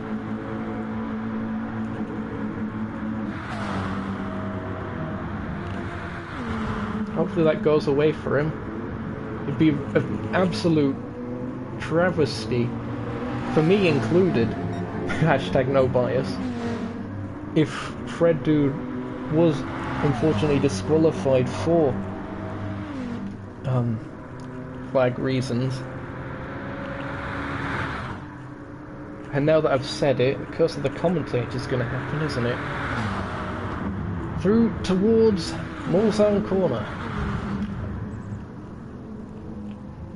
You see Jack Wilkinson, one of the stands there. 9/10 purple for Fred Dude, and he's the car behind in the slipstream, but given the bump drafting. So Team NES1 really picked up the pace here. Damon hasn't been able to catch, and it seems that Stefan hasn't been able to go with him. Stefan is 1.5 seconds behind, out of slipstream range of his teammate. A bit of dust kicked up by the cars ahead. But saying that, Damon is 1.1 seconds purple. I've no idea how these guys are finding this kind of pace this late on in the race. Risland's had a crash apparently. I'll see if I can quickly find that. Risland is in 10th.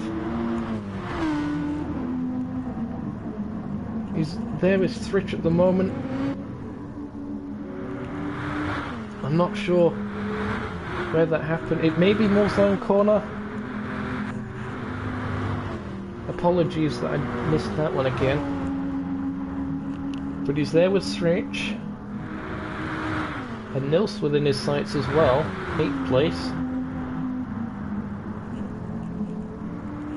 Oh, And that's him off. That's not even netcode that time. Rislan has gone off. He's carried too much speed through the Porsche curves on entry. It'll be very difficult to come back from that with 9 minutes to go. He's probably going to be 10th place at best for Rislan now. Let's see if we can have an onboard of it. What quite happened here?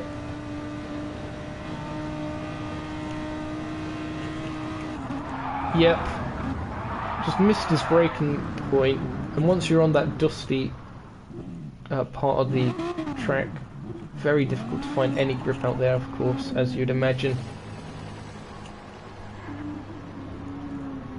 Always stay within the white lines, that's where you have the most grip. And Rislan, unfortunately, called out.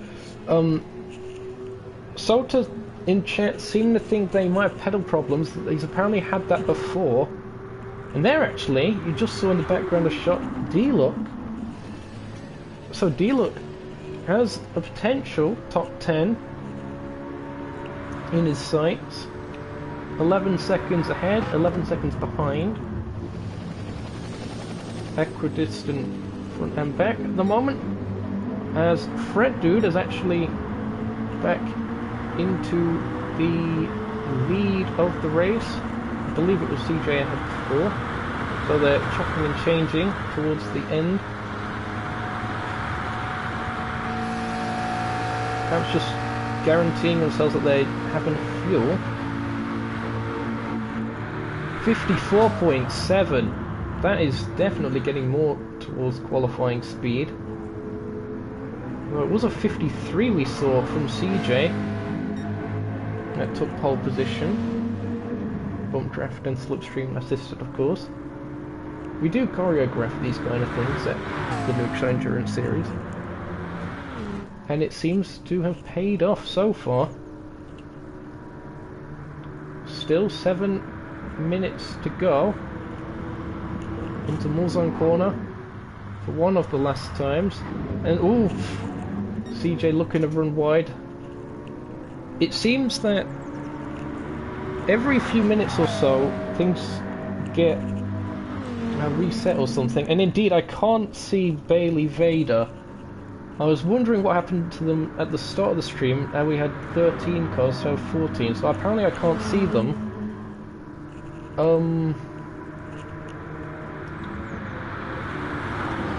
Maybe they were involved in one of the incidents earlier on, I don't know, I can't say, I didn't see anything. Oh!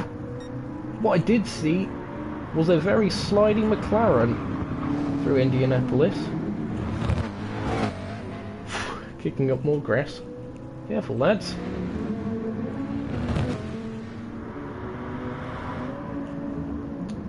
Meanwhile, Rotary having to have a bit of a battle here with two WRL cars himself.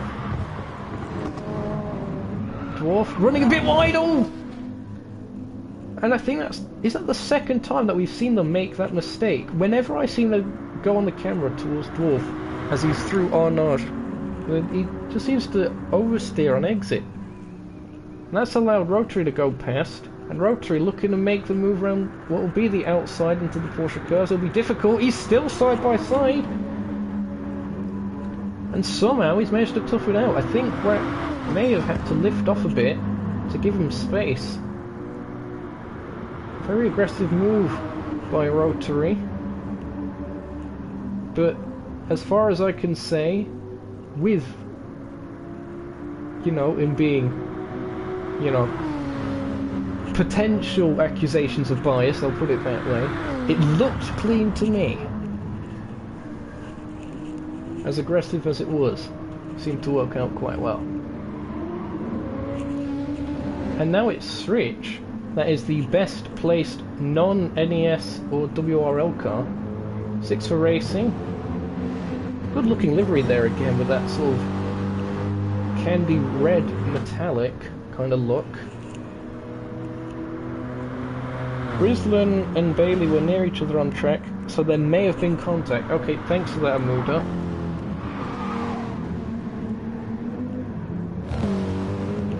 Thanks for keeping me updated. Although you are driving as well, I think you're Yeah, you've dropped back quite a lot now, unfortunately. As things are really heating up, CJ on his final warning for track limits. With 4 minutes to go, how much does he push in order to beat Fred Dude? It's fascinating to think. He's in a real dilemma here.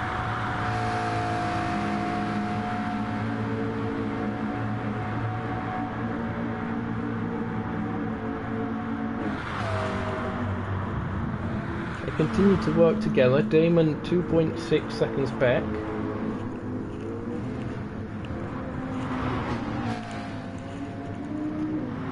And Stefan, oh, he really is sliding around like a fish out of water.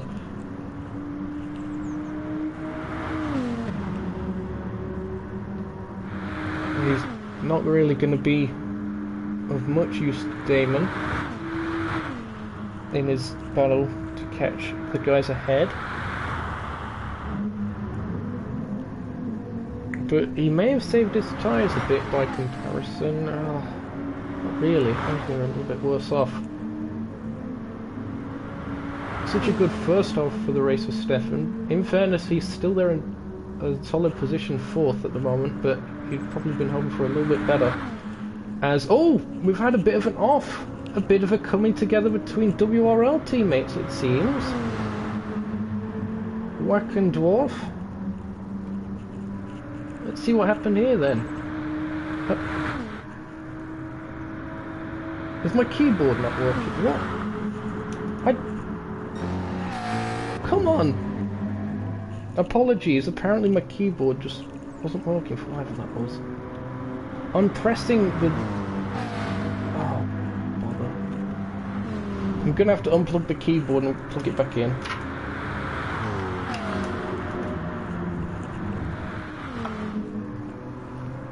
Okay, apologies for this, I'm just gonna give reset that, hopefully. Oh, you are kidding me. Okay, the number keys seem to be working fine, but not the replay ones, unfortunately. So we're having technical issues with the keyboard this time. Sorry about that, we won't be able to give much in the form of replays, but we're coming on to the last lap of the race then. The WRL 90 minutes of Le Mans. It has been a wild ride, as again demonstrated by CJ kicking up more gravel. Maybe that's tactical, maybe he's trying to deploy a bit of a distraction to the cars behind. Maybe slow the road a bit by putting some gravel down. Full on snake oiler tactics there from the Mad Greek. This will be all our wall now, you'd think, between Fred and CJ. They might continue bump drafting until the straight after the Morzan corner, because that's essentially the last properly long straight where you're pretty much guaranteed an overtake. They'll probably start lifting off to let each other be the first car out of that corner to get the slipstream advantage or something like that, but they won't be able to do too much because Damon is still there, 2.8 seconds. They're side by side now. The bump drafting has officially stopped. It's a battle for the lead between the two NES Team 1 cars through the first chicane on the Morzan straight. Fred will be doing his best to gap CJ, try and break the slipstream now. In terms of tyre wear, Fred Dude has the edge. McLaren has been wearing his tyres a little bit more, mid-engine and such. But look at this, CJ coming back at him. Probably won't dive, won't go for broke just yet. Save that for the Ford chicane. But even then, be careful. And of course, CJ can't exceed track limits anymore without getting a penalty. And that could see him down into third, potentially, maybe even fourth. Here we go then, Mulsanne corner. What tactics are going to be deployed here by Team NES? Fred Dude to the inside. CJ will be behind. He might drop back a little bit, deliberately to get himself a bit more of a run. Here we go then. Rear wing cam on Fred Dude's car. They're about halfway done on this straight. Will we see any heroics going into Indianapolis from CJ? He's going to try the outside. Will he be far enough ahead by the time they get to the corner? There's a little bit of contact between them. CJ takes the lead. Does he get it stopped? He doesn't quite make the apex. He's sliding around, but he manages to get the car stopped. Fred Dude looking to get the inside for Arnage. Has to back out of it. There's still this straight to go. This is definitely the last slipstream overtake opportunity of these guys will have. Here we go, on board. Look at this, the teammates squeezing each other off the circuit practically. Still two wheels within. Little bit of onion barges as well between them. Fred Dude has the inside. CJ's going to tough it out on the outside. Still level as they make their way through the Porsche curves. They're going to get squeezed into the wall. Sparks fly through the Porsche curves. Fred Dude is just inching ahead. He gets ahead. CJ's going to have to go for broke, and don't count out Damon. Dwarf and Wax seem to have changed positions as well for 5th and 6th. Will CJ go for broke? He's looking for it. He's on the grass. Fred Dude goes defensive. Through the forge against they go. One last attempt from CJ. He can't do it. It's going to be Fred Dude taking the win for Team NES.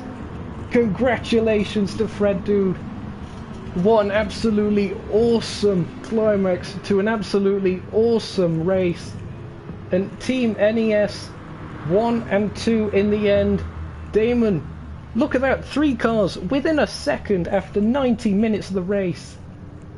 All within that slipstream range actually of 3/10 of a 3/4 of a second rather. So Damon very nearly got there in the end. If anything did happen between the NES teammates, he was going to be there to pick up the pieces, but he'd have to settle for 3rd today. It's Stefan who takes 4th place. It's a 3, 4, and I believe 5 and 6. 3, 4, 5 and 6 for Team WRL here today. A very solid effort by the hosts. 6 for Racing's Switch will finish 7th, but I believe they do have that 10-second penalty, so I think Nils will probably end up finishing ahead of them. And I think Rotary will as well. Whew. There we go. Victory for Fred Dude of the 90 minutes of Le Mans, brought to you by the World Racing League and of course the Sim Racing Federation. Whew. What a wild ride that was. That was immense. That needs to be saved. That is going down in history as one of the best finishes I've ever broadcasted on this channel. I don't know where Bailey finished. Someone's going to have to tell me that. Fred Dude, fastest lap as well in the end. He was so disappointed after qualifying. 20 years of hurt and grief. Okay, maybe not that much. But to come back from a disappointing qualifying to take the race win. And of course, it's by 420 milliseconds. I can't write this. Oh, that's incredible. The scenes. Unbelievable they are, that's for sure.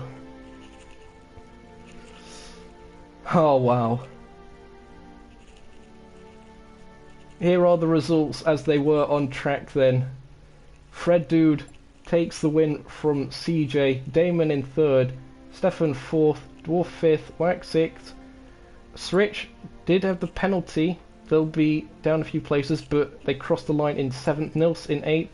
Rotary 9th, Risland 10th, D-Look 11th, Nick Parks 12th, Amuda in 13th. There was someone else that I think got a penalty early on. I think it might have been Whack. I think it was maybe like 5 seconds. So I think he's managed to...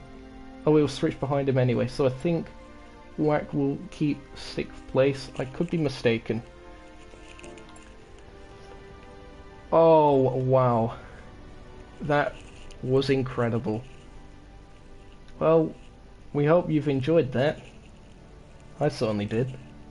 It was alright, I guess, for a Sunday evening.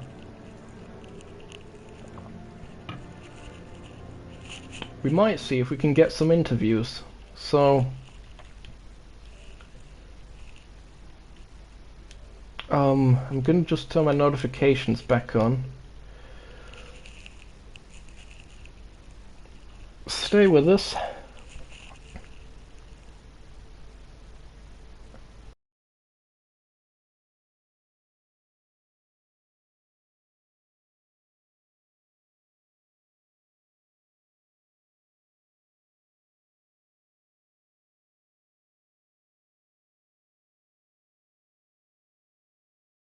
The WRL chat first.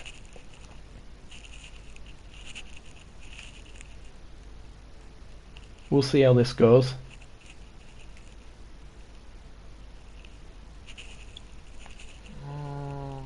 I don't know if the voice share settings are done for everyone at the moment, but probably not. Mine isn't. Okay.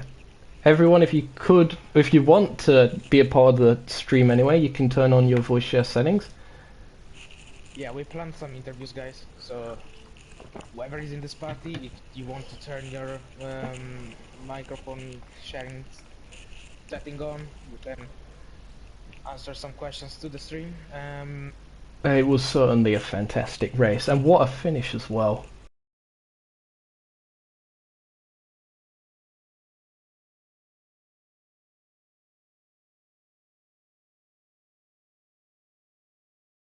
Affect the race result there, so we'll have to see later.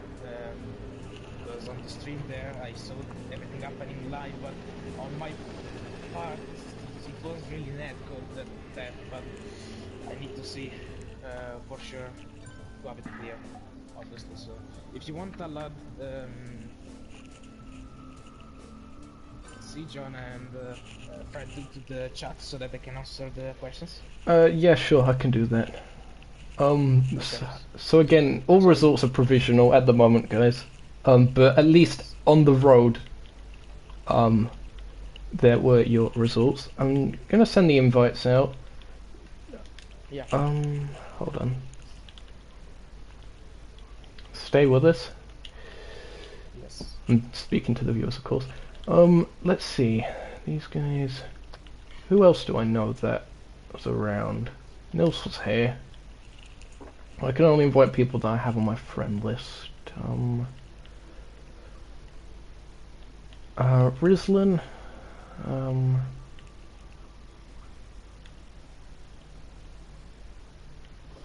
CJ. Okay. Oh, pardon me. Okay, first of all, I'm just going to ask you guys one at a time. Heisen, as race director, probably will start with you. What did you think of what I believe was a fantastic spectacle that we had here today? Yep, let me consult my thing. Okay. I think it has been. I think you have been speaking on stream so far. Yep. So. Okay, so if I don't know if you can hear me, you can try ask the question and then confirm me if they can hear me on stream. I activated it, should be on, so should be able to hear me now. Yep, indeed. So, a fantastic race that we had here today. Plenty of action. You mentioned actually, just before I started the stream, when we had a bit of a debrief, that we might be struggling for topics to talk about throughout the race. It certainly didn't get like that at all. We saw plenty of action here today. Yeah, I gotta agree. It was really fun to watch as well. Especially the first half. There was a point where anybody in the top 10 could have won. Then by the end, everybody was in their group. But yeah, really good racing. And honestly, the only real crash that I had to penalize, that I was sure it was not correct. It was lap 16 when the BMW driver went deep and pushed Bailey into the gravel. He did wait, but as the rules state, waiting on track does not justify not giving you a penalty you deserve for the crash you created, because, well, yeah, you waited, okay, but by waiting you can also cause a dangerous situation, and I saw where he waited. There was a slight second that if someone went a bit wide, it could have been even worse than just 2 cars off the track, so I had to give him a penalty, but apart from that it was really correct and I really enjoyed watching the race. Yeah, absolutely, and I think the viewers at home, and probably mainly in this party chat, let's be real guys, they enjoyed this as well. If you don't mind, Fred, are you there? I'm here. Fred, at least provisionally, congratulations on becoming the winner of the WRL 90 Minutes of Le Mans. What are your thoughts after an immense fight between you and CJ, especially in that last part of the race, after working together for the majority of the race as well? Yeah, it was pretty tense in the end between me and CJ. Like, we tried to help each other out till maybe the final few laps, and then when it was the final lap, it was gloves off, and then see whoever was able to beat. And yeah, me and CJ had a really great battle in the end, so yeah, it was really fun. But yeah, it's quite an interesting experience as well. Yeah, especially, of course, you mentioned, to me at least, that you weren't that happy after qualifying, and I told you you'd get them back on race day, and you certainly did so. Yeah, I knew I had the pace to get up front, so yeah, it was just a matter of getting my race pace together and try to get to CJ and Rotary as quick as I could to help them out as well. Again, congratulations on a fantastic result today, Fred. Thank you. I suppose we'll move on to runner-up today, if he's here. CJ? If he's around? He might not be here. I'll have a quick check. Oh, it says he is here. He's not speaking. He's dead. CJ is exhausted after an intense battle. That is understandable. Is Damon here? Hello. Damon, we saw you battle from essentially the mid-pack, getting towards the sharper end of the field towards the end of the race, and you were there to capitalize if there was a mistake between the two at the end. Was there anything that you thought you could have potentially done differently? I mentioned a couple of different strategies during the stream, whether you drop back and have Stefan, your teammate, help bump draft you to catch the lead group, or was there anything else that you think you could have potentially done different? Not really. After I got pinned into the first corner, it was just flat out all the way.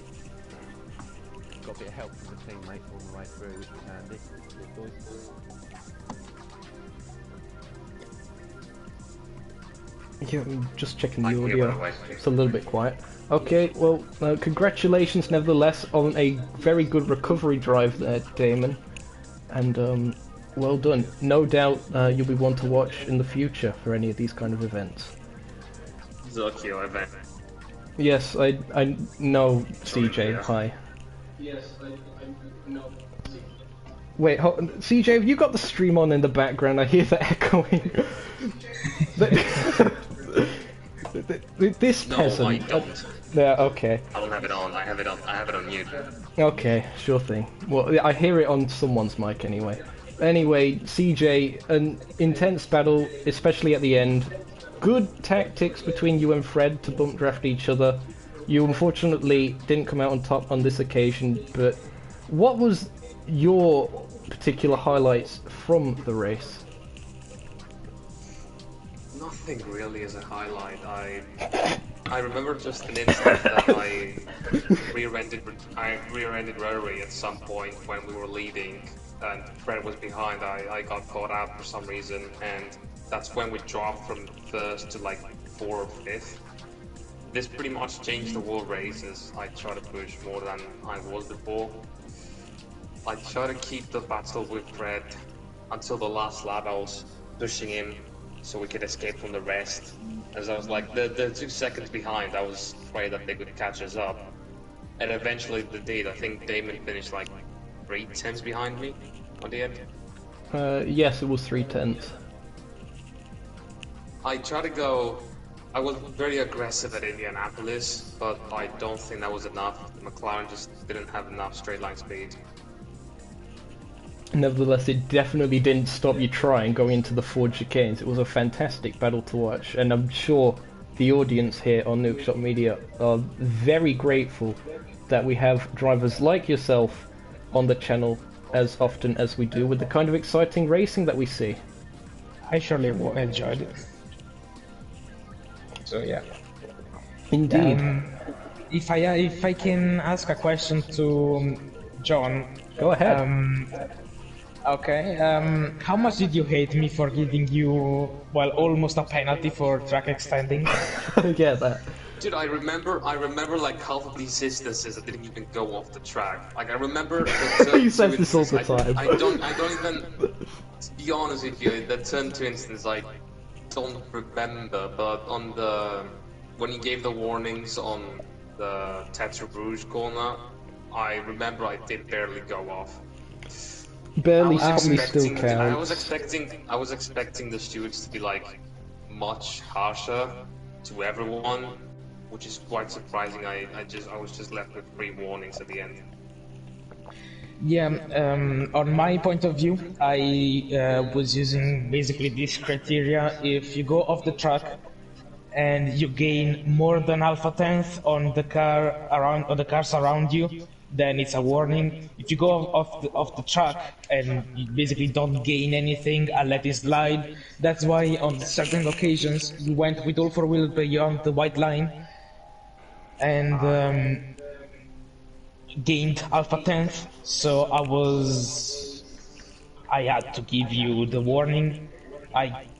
Bailey was close to getting a penalty too. He got 2 warnings for track limits. But yeah, after midway through the race, with all the battling, when all the battling started to slow down, all the track limits were a bit more expected. Yes, it was just you. Sometimes you went with all 4 wheel off the track and gained more than half a tenth, and that is a warning, you know. Well, I think it was lagging along. He says as his mic fades out. When you reported lag from Fred, when you reported lag from Fred, I remember that he was fine on my screen. Before that, he was going back and forth on the straights. He was freezing at some points. So Yeah. it was kind of strange. The point was that on my screen he was fine the whole way, but I kept having reports from, well, the guys in this party, and then I saw it myself once too, that he was lagging, but on some people's screens he wasn't. It was just, yeah, when I saw him lagging on other screens it was fine, and vice versa on other occasions, so I just decided to give him a warning for that, but It always happens. It always happens to me all the time. I don't know why. It must be the broadband provider or something. I'm not going to pay for you to have an upgrade for that, because I don't pay my drivers at all. Good. Yeah, because you're Go on, allowed. guys.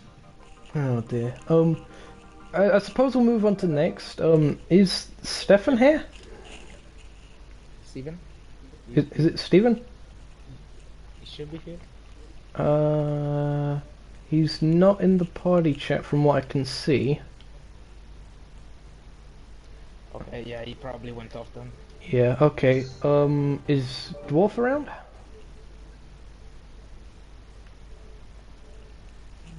No, he went off too. Okay, we'll continue to move down the grid. Whack? Wayne, that's you. Oh, he went off too. I don't know. Yeah, for some people it was gonna go to the limit of when they could be on. Yeah, that's understandable. I don't know if Switch was ever invited to this party chat. No, you have to go to. Right, okay. Nils? Is Nils around? I don't even think Nils has a mic, so, yeah, there's that. Don't even talk. No, I'm fairly... Most humans talk, CJ. Rotary, is Rotato around? Yes. Oh, fantastic. Rotary, from P3, unfortunately down the end in P9, but you were leading in the early stages, and it looked like you had the pace to go all the way. What exactly was it that quite happened to you in the race? Well, after I was leading, it was a lot of slipstream. Didn't really have the pace of the front runners, but I could keep with them. Yeah, and then when it was me, CJ and Fred leading the group, I made a small mistake and dropped off the back of them, and then constantly being overtaken by the Vipers, which were really quick. Yeah, and then just ended up battling for the whole rest of the race, and then with 2 laps left, I outbraked myself, made a small mistake, and dropped another 2 positions. From battling to P5 to P9. I mean, there's always got to be a Nukeshot car in P9. That's just how things are, unfortunately. That had to be you today. But again, up to that point, it was a very solid drive for you, and especially after a strong showing in qualifying. I think you mentioned in the lobby chat that you was actually quite happy with your general performance, at least. Yeah, I did better than I was expecting by a long way. I was expecting to be mid-pack and to lead the race for as long as I did. Got pretty proud of that. Of course, crashing sucks, but it happens. Yep, and no doubt you'll be back again for another crack at it whenever we have another one of these special events. Which, who knows? That might be in the cards in the future. Yeah. Oh well, for sure. Moving on, is Rizlan here? I'm not too sure. Is Rizlan around? No. Okay. D-Look? I forget if D-Look has a mic or not. Or even if they're around. I think they might have gone off. Oh yeah, D-Look is in the party, but he's not speaking. Okay, let's just move on. If he's one. Yeah, okay, that's fine. Is Nick around? Nick Parks? Nick's gone, and I believe it was Amuda. Was Amuda here? I think we skipped Bailey. Oh yeah, Bailey. He's currently muted according to my thing. I'm here. Oh, I don't know what's up with that. Unfortunately, Bailey, in such an epic race and such, you didn't appear on my screen. I'm so sorry about that. I don't know what's going on with that kind of internet connections or something. That's probably why it says that you're muted on my screen. So if you could talk us through how your race went for us, so we could get some clarification. First of all, where'd you finish? I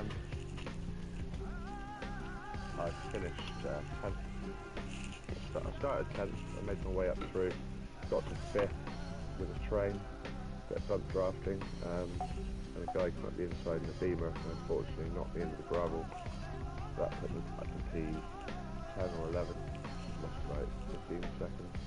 And that was that, and I just sat there, I was in no man's land till home, basically. Right, okay, Heisen... Yeah, it was going well. Yeah, Heisen, can you just clarify, was that the incident that Srich got a penalty for then? Yep, it was that. Right, okay, so we unfortunately couldn't have seen that on stream anyway. Yeah,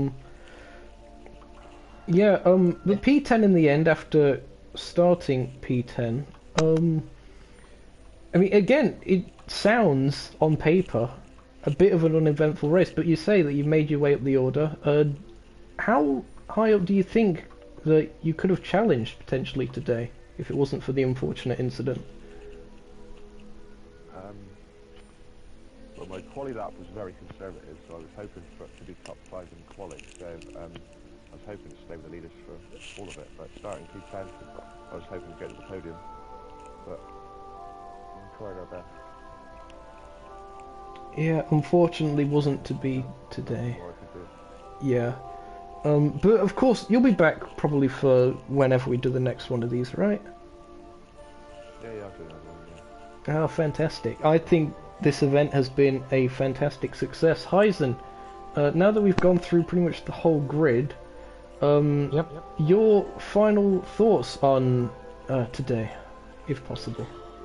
I thought today was a really good race. I really enjoyed watching it. Like, really enjoyed watching it. Amazing moves and unfortunately a few crashes, but I think that's racing as well. It happens. I know the guy that pushed Bailey off. He surely didn't mean it. He probably made a mistake. You know, that's part of racing, and unfortunately it happened. He got penalized for it, so it's all fair in my book. I still have to see what happened in the turn 1 on lap 1, but apart from that, it was a really good race, and I really enjoyed watching it. I really had fun watching it.